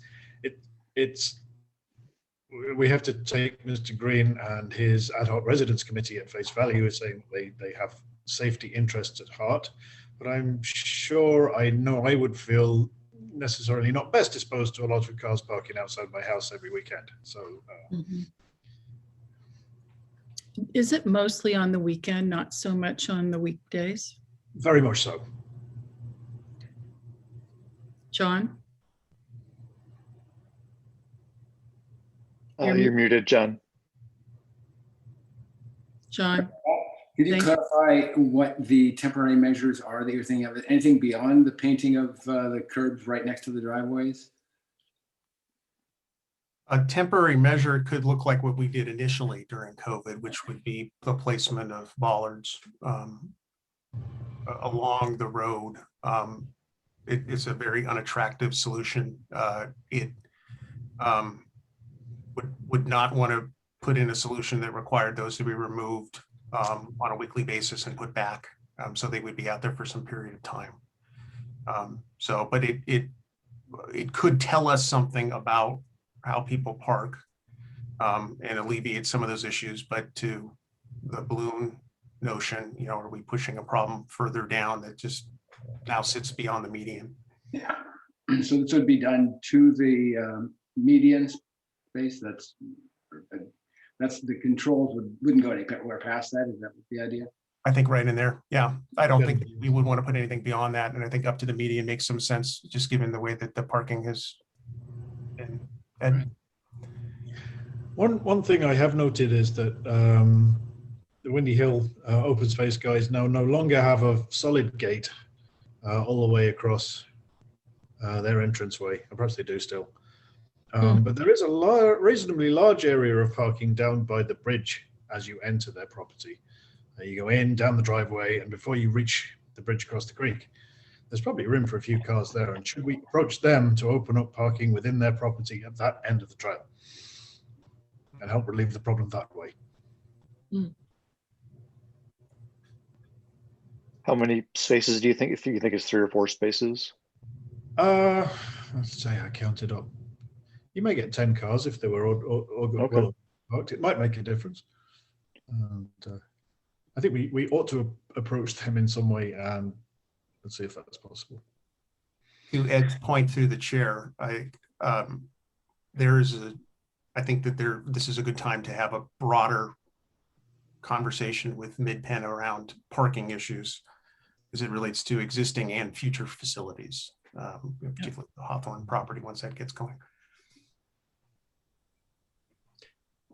All right, are there any other questions or comments from the council? Are there any questions or comments from the public? We have one. Go ahead, Mr. Coase. Hi, it's Jerry Coase again. What I thought was remarkable at the Bike and Safety Committee was that you have a group of neighbors who are willing to give up parking on one side of the road and place it on the other. I thought that was really remarkable that Mr. Jones could do that, get agreement with, because what they're asking for on the weekends is that parking be on one side of the street, but not the other for access and safety reasons. And I just tried to imagine on the block I live on, trying to get neighbors to agree to that would be, I couldn't, it's just beyond belief that that could happen. And I was really admired Mr. Jones for being able to get that kind of an agreement. And I know it pushes potentially some traffic beyond the island, further along. But as Jeremy was saying, a temporary experiment for 6 months, getting us through the summer would seem to be reasonable. And especially because, as I say, it's phenomenal to get neighbors with that kind of an agreement. Thanks. Thank you. Is there another question? Sharon? Yes, this is from caller 7562. Welcome, caller 7562. Hi, Mayor Derwin. This is Caroline Vertonghen. Yes, I would like to comment. There's one issue that has not been addressed yet, and that has been brought up on several occasions to compliment Mr. Green to come up with a collaborative solution, temporary solution, because they don't want to see that road changed because there's some behavior from outsiders that is not following the rules. So they have done a tremendous job trying to solve this issue. One of the issues that is not being addressed again, and we have tried to work with Captain Corpus, we have tried to work with law enforcement Huey to find out why these citations have no impact.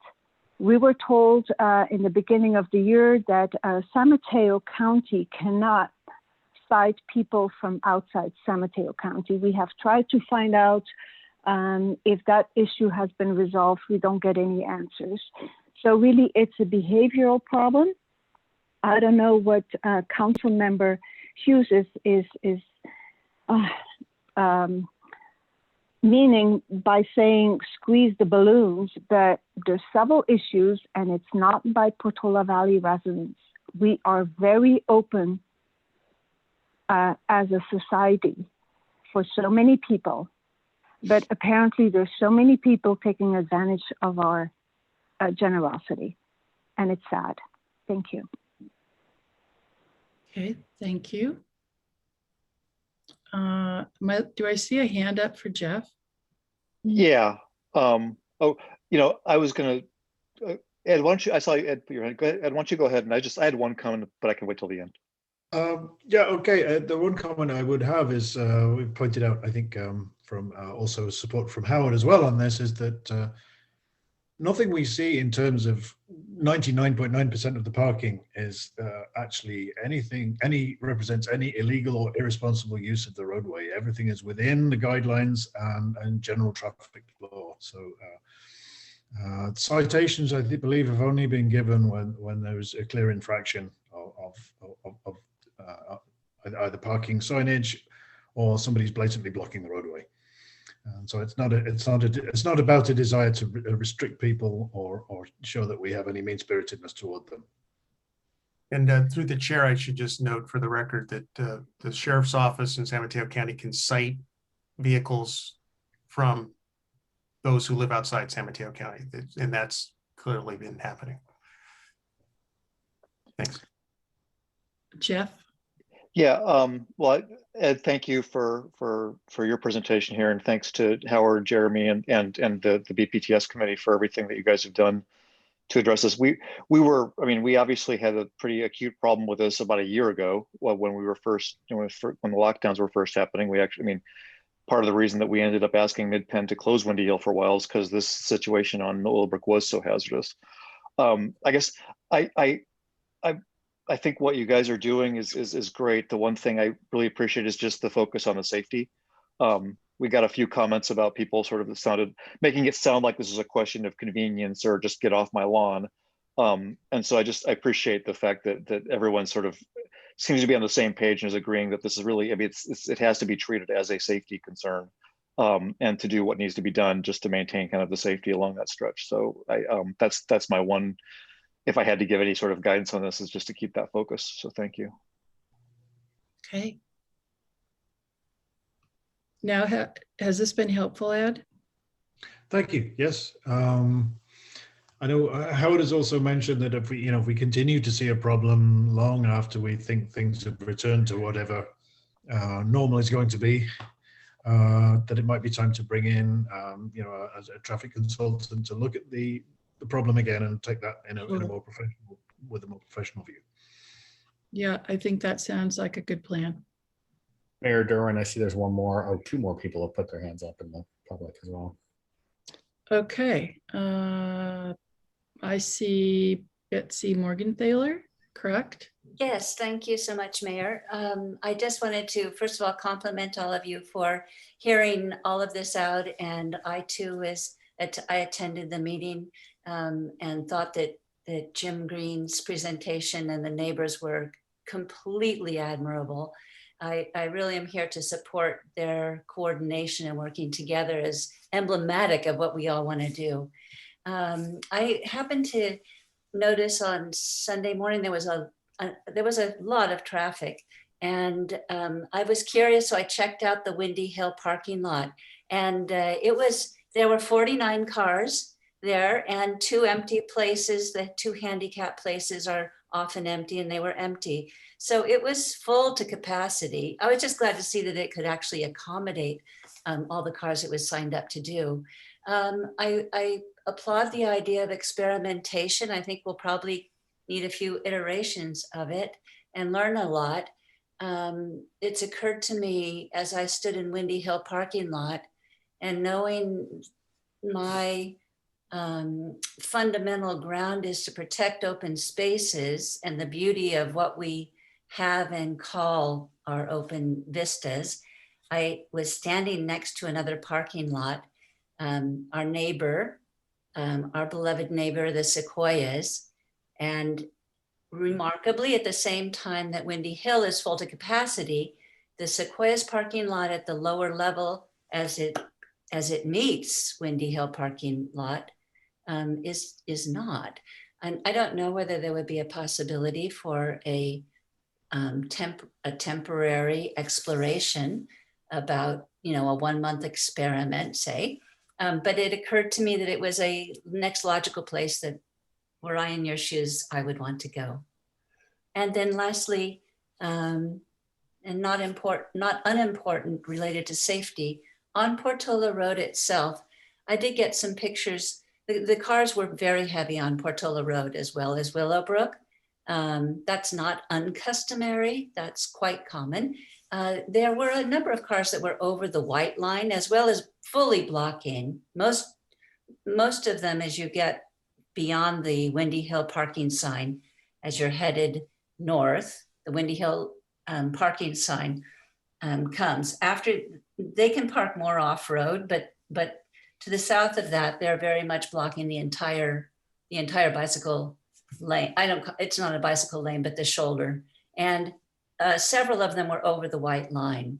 So it's really just a hit or miss with the sheriffs patrolling this area. I don't know that we can ask more of them, probably not. And the green cards that we're urged to put on people's windshields, I have no idea if those particular people never come back again, but it does not seem to make a dent in the problem. So anyway, thank you for taking all this into consideration. Thank you, Betsy. Yeah, And one more hand raised. Mary Hufty. welcome, Mary. If I can. I was interested by your saying, considering opening up the space at the base of Windy Hill for parking. And I was hoping, I guess I was thinking about that and thinking, yes, there is some parking there and it is a wide space. It is also one of the most beautiful places in Portola Valley that we have, and it's very close to the creek that we cherish, and it's most beautiful area. I would think it would be wise before we approached MRSD that we had consensus between the Trails Committee and the Open Space Committee and the bicycle and committees that they actually all agreed that this would be a good alternative. Okay, thanks for that comment. It's a good one. I don't see any more hands. So taking it back to the council, I think I'm very comfortable with all the comments that were made tonight and Craig's work plan. Ed, do you need anything else from us?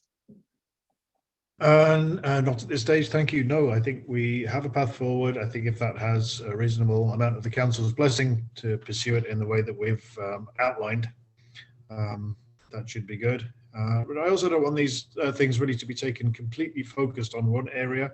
You know, we always have an eye on, especially parking around the bend on Portola Road and those things, which I think are just as much, to me, a safety concern as some of these other things. And it's not to belittle anything to do with bringing this up as specifically an item on Willowbrook. Yeah, it's a little bit of a moving target. And you guys have heavy lifting on that committee. So thanks so much for your work. Thank you. Thank you. Thanks, Ed. Okay, I think we are now to item 10, Council Liaison Committee and Regional Agency Reports. Who would like to begin? Craig. I've already covered most of mine, so all I have left is ASCC from Monday. There was just one item on the agenda, which was new single-family residence on Palmer Lane, 85 Palmer Lane. It's quite a substantial structure, but much of it is underground. So it's a 2,000 square foot basement and a 4,000 square foot main level house. There's a detached garage, detached artist studio. And I noticed that the fire marshal did not seem to find a problem with those detached structures being within 100 feet of the main residence. The ASCC, there were a number of conditions that needed to be applied, but they were generally supportive of the project. And that's it. I had the ASCC meeting and the Woodside Highlands meetings as well, which we've already heard about. Thank you, Craig. John. Okay, I had Emergency Preparedness Committee, which I could not attend, but Jeremy did, so I'm going to give that to him. And I would also like to mention that Marianne and I have been working on setting up the groundwork for a race and equity public committee in town. and that we'll be considering on an April 20th agenda, at which point we'll hopefully be able to offer some basic ideas for I'm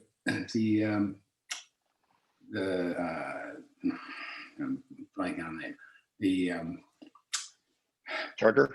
Just the word I want. All the mission, charter, framework. Yes, the Vision, right. Okay, never mind. Close. Sorry. Anyway, so that will be coming up, and looking forward to that, and turning it over to a citizens committee. Oh, you're forgetting that other meeting we had. Oops, which other one was that? Rob Hayes at the Sequoias. Oh yes, that's true. We did talk to Rob Hayes of the Sequoias about the change in the structure that they've got going on there with the new company taking over food service. We were approached by some of the workers and the union representative there who were concerned about what that's going to do to their livelihood.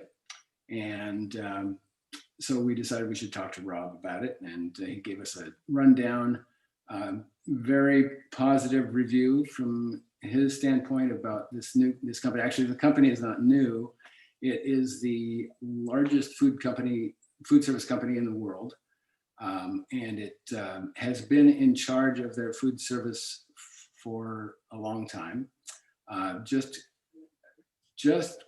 taking into account their management system, all the people that worked under the managers in that food service system were actually Sequoia's employees, but now they will all be under this company, which I think they're in the process of negotiating the contract as we speak.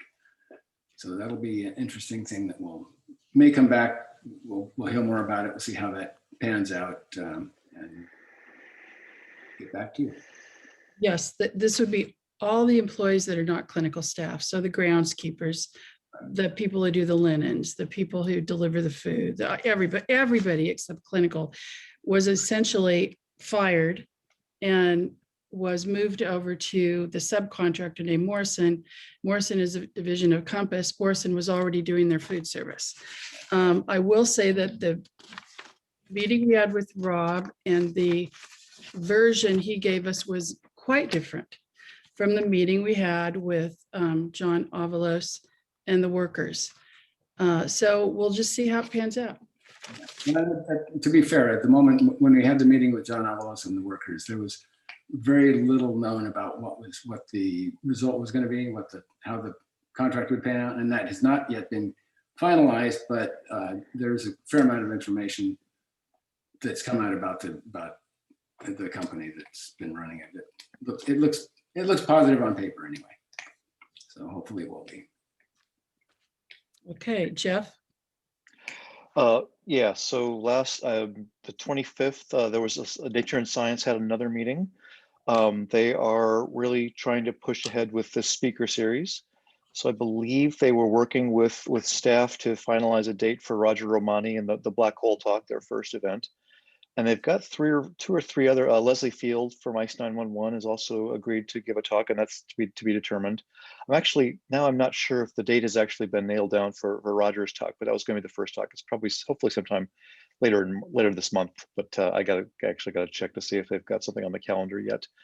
So that's Nature and Science is kind of back in the game. Let's see. Then on the 1st, I had Parks and Rec had another meeting. And I'm just double checking the agenda to make sure I don't miss anything.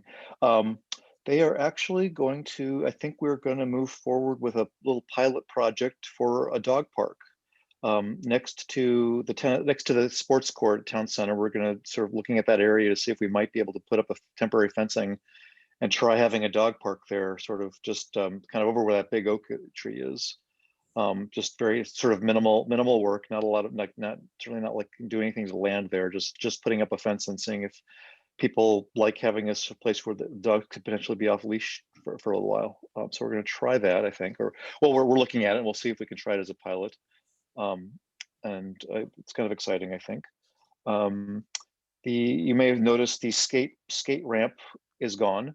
It was falling apart and was becoming a danger. And the committee is thinking about how to steps to replace it. So they do want to rebuild that quarter pipe again at some point.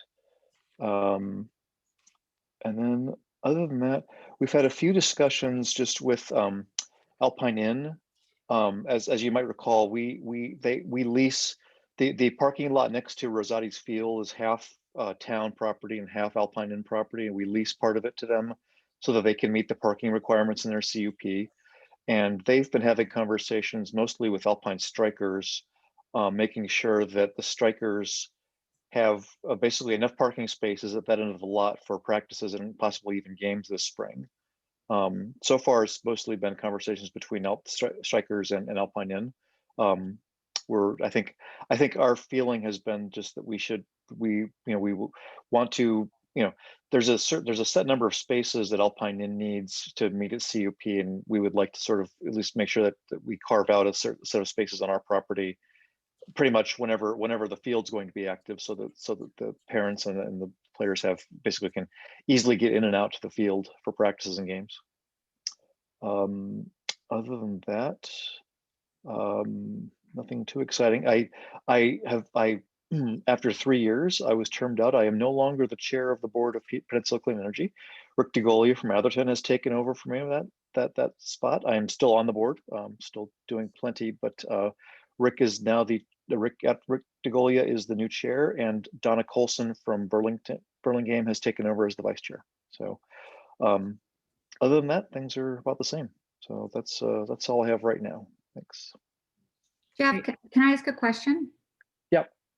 As far as Parks and Rec goes, I know that there was some discussion about timing of things like the basketball court and stuff like that. And I'm hearing that we're going to be going in possibly, hopefully, into the Orange on Monday. Do you have any updates on that? I just know a lot of people are anxious to get. I'm trying to remember where outdoor basketball fell. I think the committee felt like they were, once we go into Orange, I think they were sort of feeling like they were ready to put the hoops back up at least. I was trying to remember where where outdoor basketball became practicable again on the COVID charts. I can't remember if it was in Orange or if it was down. I had to drop down to yellow for that. Through the chair, it's Orange. Okay. Yeah. So I think that was the conversation. I think the committee felt like they were ready to put the hoops back up, and allow pick up there again. Yeah. No, I know there's a lot of demand for it. So. Sarah. So I didn't have any official meetings with PVSD, but the update there, I think everybody's aware, because I think most of the people on the town council have endorsed it, but there's a lot of work being done for the support of the parcel tax Measure S. And I think you're going to start seeing more communication about that around town. Just the quick background is this is just an update to the previous parcel tax. It's been in place for 34 years. The current one expires in June. And so this is to replace that, which would actually in effect be a decrease in the tax. The monthly tax right now is annual is $581, and it would be reduced to $461. And it's just a really important measure for the school. It funds about $1 million of their budget. So I think people are probably going to start seeing, yard signs and efforts around that. I think the ballots go out in April and the vote is in May. I'm not sure the exact date. So that's what's going on there. As far as the Sequoias go, I had a really sweet meeting with that crew. Really nice to see happy faces, because pretty much everything other than the dining hall is open now. And you can just, from the I don't know how, maybe it was like 6 weeks from my last meeting to this meeting, and it was just night and day, just the vibe you got on the Zoom call from everybody. So that was really nice to see, and I'm super happy for all of them. So that's really good. My other committee is the cultural arts, and I have that meeting tomorrow, so I don't have any updates there. I do have 2 subcommittees that I'm on that I just wanted to give a quick update on. The first is the Financial Reporting Subcommittee that I'm on with Craig. That this subcommittee was approved on January 27th, and we've had 2 meetings since then. And I think, you know, I'm just trying to still on my learning curve a bit and trying to get up to speed on things. I think my one observation that I've had is that we don't seem to have the amount of financial reporting that a lot of other communities have, particularly even small communities. From what I can tell, most have at a minimum of quarterly reports, which we don't currently have. Some have as much as monthly reports. And so, you know, I've been sharing that I really think that this should be a priority for our town to get to quarterly financial and investment reporting. You know, I think I know Jeremy is working towards that. It's been, my understanding, complicated because of the implementation of the new software system. And I know, Jeremy, I think you're going to touch on this in your manager's report, so I won't go into detail there. But, you know, it seemed, my understanding is, you know, we executed that contract in January of 2020. We're still working on it. It looks like the timeline right now is almost through the end of May, which is, you know, an 18-month implementation period, which is pretty long. And so I think we need to have focus in that area to make sure we get that done so that we can, you know, get to the kind of reporting that I think we should have in this town. And so Jeremy's been focused on that, and the subcommittee is now meeting weekly. And like I said, I think you'll probably give a couple more updates on that. The other subcommittee I'm on is the website subcommittee. I know that's been a project that's been going on for some time. My understanding, the launch is for June. And I guess I just want to share that, you know, I'm really excited about the relaunch of the website. I think it's a really great opportunity for the town to really step up the communications, particularly as it relates to, you know, planning emergency and wildfire, as well as financial information. And so I'm just looking forward to hearing more from, you know, I'm not sure, Jeremy, what the upcoming meetings are going to be for this subcommittee, but I just think there's a lot of great opportunity for this project, and I'm just looking forward to seeing the results. So that's that for me. Okay, I had a follow-up question for Jeremy. Jeremy, who's doing the website? Is that Brandy? Is that Brandy and Carrie are primarily Carrie responsible. The entire staff is involved from the perspective of preparing materials and reviewing the website and the like. So that's been an ongoing activity of staff for you know, many weeks, if not months at this point. But Brandy and Carrie are the primary responsible day to day. And the subcommittee is Sarah and Craig. Oh, okay, Sarah and Craig. All right, thank you. All right, I have, okay, February 26th was another Friday night at a virtual Council of Cities meeting and City Selection Committee meeting. Mark Nagalis from South San Francisco was elected to the Northern City seat on the TA to replace Rico Medina, who was elected to, I think it was the Northern City seat on, or maybe it wasn't, maybe just a seat on Samtrans, because when he's on Samtrans, he'll then be the rep to the TA. So he can't be in 2 people at once. Get it? And then the presentation, I can't remember the name, but they were basically telling us how they're dealing with their daunting RENA number. Their previous, this is San Carlos, their previous number was 596. Their new number is, ready? 2,700. And they've actually been building housing. So they talked about all that they're doing, and I thought it could be somewhat educational for us. So I had the slides sent over, and you have them, right, Jeremy? See if there's anything in there that Laura can extract. They're having their conversations on density with the community. They've had 2 online workshops, and they're also doing something interesting, not really relevant to our community, but they're also, at the same time that they're talking about housing, they're talking about childcare. let's see. I did yet another search committee with the search committee from the CCAG board to replace the ED who's stepping down. And we finally finalized the whole brochure, figured out the salary range, and got that one moving. Jeremy and I had a meeting with Cal Water with yet another employee, Justin Scarb.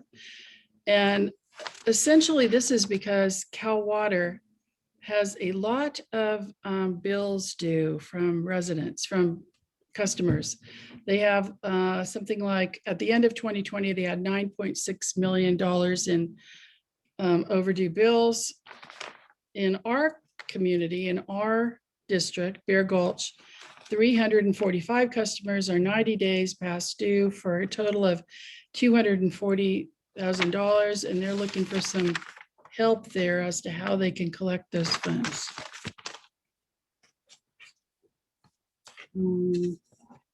I had two really delightful things. One was, I think it was last week, Read Across America was March, I forget which the day it was. And I was asked if I would be willing to read a book to, or part of a book for 15 minutes to Ms. Reinowitz's 5th grade class, and I did. And I really enjoyed the whole exercise because she asked us to also tell the children why reading is important to us, why it was important to us, why it is important to us now. And it was a chance to go back and remember how reading was actually my refuge as a child. And the book, I think I got 7 or 8 books, and I whittled it down to 3. And then I chose one book called I Am Malala, about the young Pakistani girl who was a champion for girls going to school, and she got shot in the face by the Taliban. And I got the young readers edition, and I think they did enjoy the passages I read.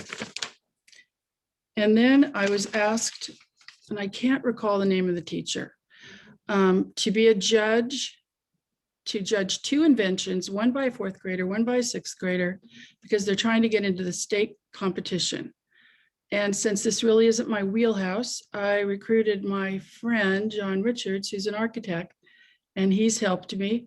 The inventions, the 4th grade invention was to deal with wasps, which I think he means yellow jackets, on the deck, when you put food out, especially meat, and they just swarm.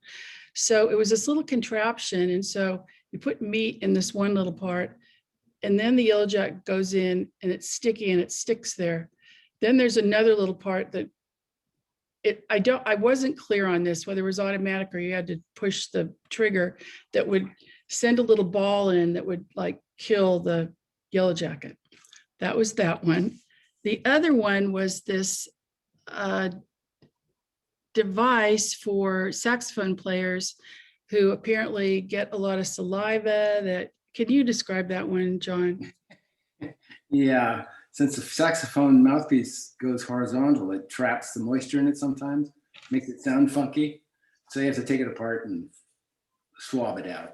And she invented a little vacuum, little handheld battery operated vacuum with an angled fitting on the end to slip over the mouthpiece and suck out the spit, which is really clever. My daughter plays saxophone, and she said, that's actually not too bad an idea. Yeah, it was. Oh, there you go. There it is. Thank you. You're welcome. Yeah. Anyway, it was just such a pleasure to work with the schools and the children. Really, this is really one of the joys, the only joy of being mayor. And I very much appreciate it. On maybe March 4, Jeremy and I had a meeting with Legera Church, and this was just a sort of a check-in with them about this proposed project. As you know, they have 2 pieces of property. One is in county unincorporated, that's the main part. And then the next one is in Portola Valley proper.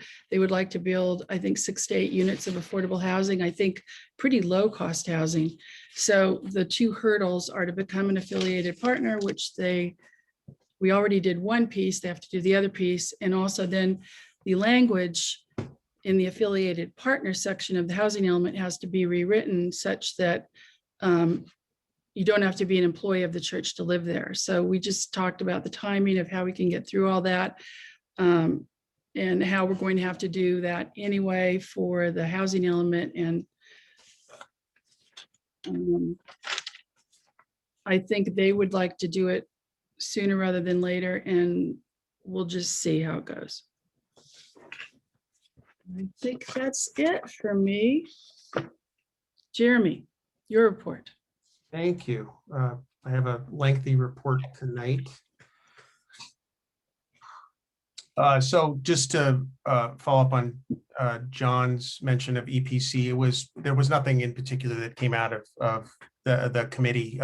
They've combined a few of their subcommittees to address issues around medical supplies and the like.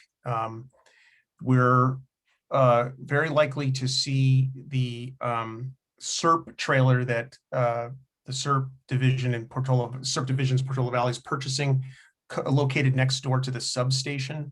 So we may be using some of our facility to help support that co-location. It's great having that on site.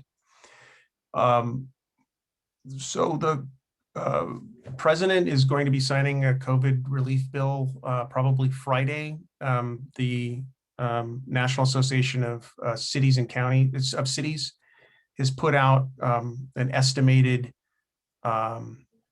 a spreadsheet on estimated amounts that cities or jurisdictions may be getting. The initial amount that is it's publicly available is $860,000 for the town of Portola Valley, which would be an incredible help as it relates to both impacts from COVID and support for other activities. So we'll obviously monitor that. Once the president signs the bill, the anticipation is that a first round, which would be about half the amount, would be released in about 60 days. So we will keep you informed. It's been 2 years since the town sponsored a neighborhood watch meeting. That's a meeting of all the captains of neighborhood watch. We were planning to do one around March 20th of last year when COVID came, so we obviously put that off. We're anticipating having that meeting in April.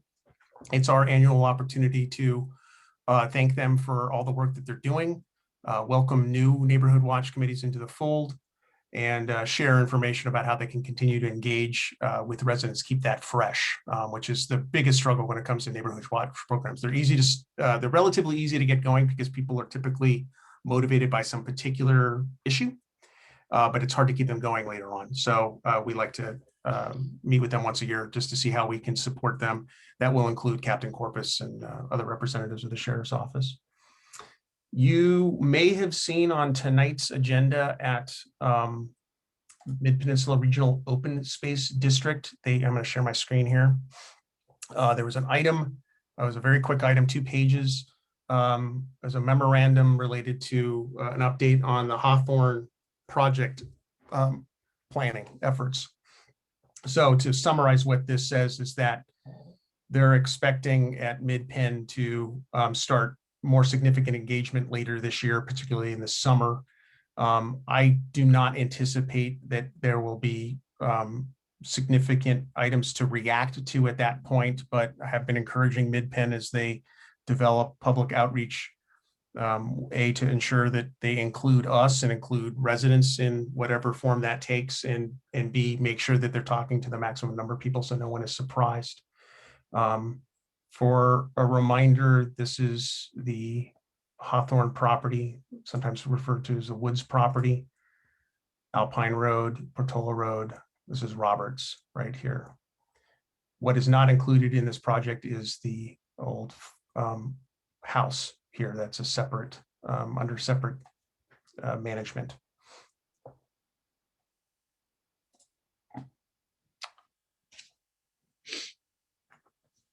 On March 18th, the Wildfire Preparedness Committee is going to meet again. It'll be a fairly substantial meeting because all the subcommittees have been very active over the last few months since the last meeting. I would anticipate issues to be discussed there, including insurance, evacuation planning, safety element planning, all things that we've been working on for some time. In addition to re-review of the proposals that the committee brought in front of the council in December, and other items as the subcommittees bring forward. Sarah mentioned the fiscal system update, so I wanted to expand on that a bit. So as Sarah said, this has been an ongoing process. The implementation process, contract was signed last year. Significant implementation started in the April, May, June timeframe. While these things can take some time, this one has been a source of frustration, I think, for staff and The challenge has been that elements of the financial system haven't been fully available to us. That's primarily, I would say, from a reporting standpoint on the revenue side in particular. We had some real challenges early on, just ensuring that we were able to get information into the system in a way that made some sense. As a reminder, the town utilizes 3 modules of OpenGov. The first module that was purchased but hasn't been deployed publicly is the transparency tool. This is a tool that you see in some other cities that allows residents and visitors alike to take a look at the health of the budget. It's typically general ledger related, year-to-date sort of reports. We can also create reports that are around an issue area, so public safety.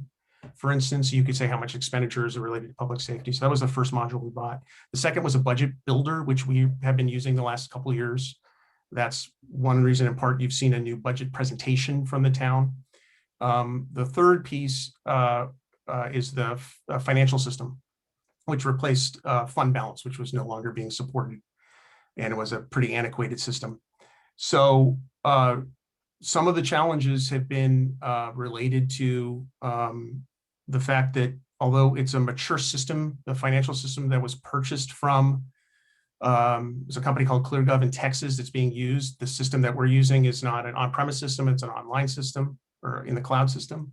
The second issue has been as OpenGov has made it their own system, there have been delays in getting some of the submodules ready for us.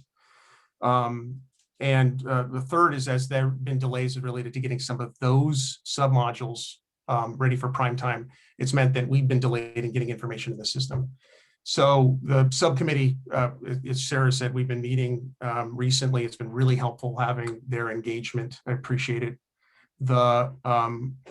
I got more actively involved in the management of this in the December-January timeframe, and I've been very satisfied with the response from OpenGov. They've deployed additional resources, primarily staff, which has been great.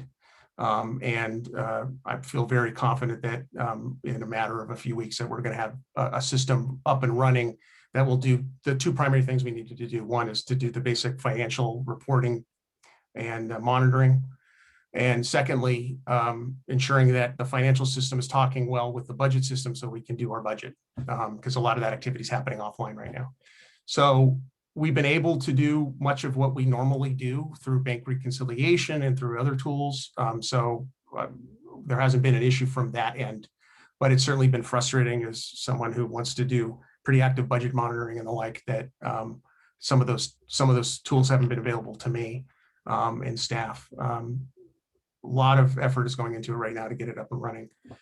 So I'm feeling good. It is frustrating that it's reached this point, and I think to be candid, I think we've learned a bit about our own ability to manage major projects of this ilk. I'm not surprised that there were challenges as it related to working from home and COVID and everything else. But looking forward, I'm excited to have a pretty good system in place. I don't know if Sarah and Craig, you have anything to add, but that was my report on that. Craig, do you want to? Sure. Yeah, I think one, one thing that I think Sarah and I discovered as we were trying to drill in and figure out reporting as part of the subcommittee was that it seemed to us that the completion of this transfer over to the OpenGov system was much less far along than we thought it was. We thought we were at the point where we could go in and start generating, figuring out how to configure reports and things. And there's some basic functions of the system that haven't been done yet that are needed before. I mean, there was some data that's not even in there. So generating reports was not yet something you could even do. As we've been working with Jeremy and OpenGov, we've now got a much clearer picture of what the project timeline looks like and what pieces are remaining to do. Because of the fact, I think that this is sort of 3 separate systems that are all integrated to each other. It's a lot more complex than I think what I had understood at first. And there's still a good amount of stuff to do. And Sarah, I know you had a sort of demo of what the system should look like. I wasn't able to join you yesterday morning. And also I think went through the detailed project timeline a little bit with OpenGov. So you may have more of an update on kind of what the expected timeline looks like going forward. I haven't had a chance to sync up with you on that yet. Well, Jeremy, you would know better. I think my main takeaway, and just from an oversight standpoint, is it seems like it has taken a long time to get where we are, and we're far from where we need to be. And I, in other aspects of my life, have been through some of these implementations, and because they say it's going to be done in a couple of weeks when it's taken 14 months to get to where we are right now. I just have some skepticism. My understanding is the reporting's not going to be done until late May, based on the conversation I had yesterday. So bottom line is we just need to stay on this. And, I think it's a pretty important thing, for the town to, we got to shore this up. I think the skepticism is warranted. The level of involvement from my end is obviously drastically increased, where I'm probably talking to them on a daily basis, certainly over the last month and a half or so, it seems like. And I appreciate that they seem to understand, our frustrations, and which has led to, delays at our end and the like. The report, the reporting piece, some of this is further discussions, but there's different elements related to reporting, some of which we need now to do the most basic things, some of which we don't need until later. So that's, I think what you said is accurate. As it relates to May, some of the more obscure, some of the more features that we don't need for day-to-day operations are the ones that are going to come a little bit later, that we've been doing outside the system anyway. So that was even before OpenGov, but that's my update. I hope that's helpful. I want to mention Jeff's presentation from last week. I hope everyone got a chance to see it. We're up to almost 80 views there. That's 10 times higher than most of our council meetings. So good job, Jeff. We have completed interviews for the finance support position. So I have more to announce publicly in the coming days. The second tennis court has been painted for pickleball. Our friends at Pickleball are delighted right now. So, and I think it looks great. I plan tomorrow to write the first action minutes for the council meeting as directed by this body. So what this will look like in the future will be, there'll be 3 pieces. There's going to be action minutes. There's going to be the meeting summary, which you saw the new version tonight, at least new version from a new person, a new vendor, and then the council meeting summaries, which I write on a bi-weekly basis. So we'll start putting in the action minutes into the agenda, and I'll speak with the mayor and vice mayor about which are action minutes, the ones that are being approved, or the other ones actually sitting there as complementary to that. We'll talk about that. PV donates conversations have been great. I've been to 4 committees. I've got one more this week, and I think 3 next week. Really great feedback from the committees on what they'd like to see. One question that came up a couple times that I thought was a great one was, is this program intended to replace current expenditures by the council or, on, big ticket items? And, I said, no, that's not the intent. This is intended to support, it's actually intended to support smaller types of programs, not the big ones that I think people are thinking about, but there might be, some efforts related to BB Donuts that could be helpful as it relates to making those programs successful. So that was a good comment. Final thing I want to mention was just some upcoming council meeting items. The next meeting on the 24th, Supervisor Don Horsley will be attending. So we'll hear from him on county related issues. The presentation by the San Mateo County Resource Conservation District, as this body knows, the RCD now has sphere of influence in our part of the world, and they're a very useful entity as it relates to agricultural issues traditionally, but they've also been engaged in wildfire related issues. They actually support Firewise. So it's good engaging with them. Then into April, we're anticipating council priorities being finalized on the 14th. We are tentatively hoping to hear from our farmers market operators on the 14th as well, just to hear how things are going and where they're taking the market. And on the later in that month, tentative on the 28th, is a first major conversation about the housing element and the race equity committee that John and Marianne mentioned earlier, their formation. So a lot going on. That's my report. Thank you. Okay. Council Digest, Thursday, February 25.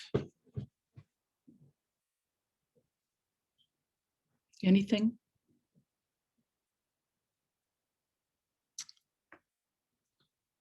Council Digest, Thursday, March 4.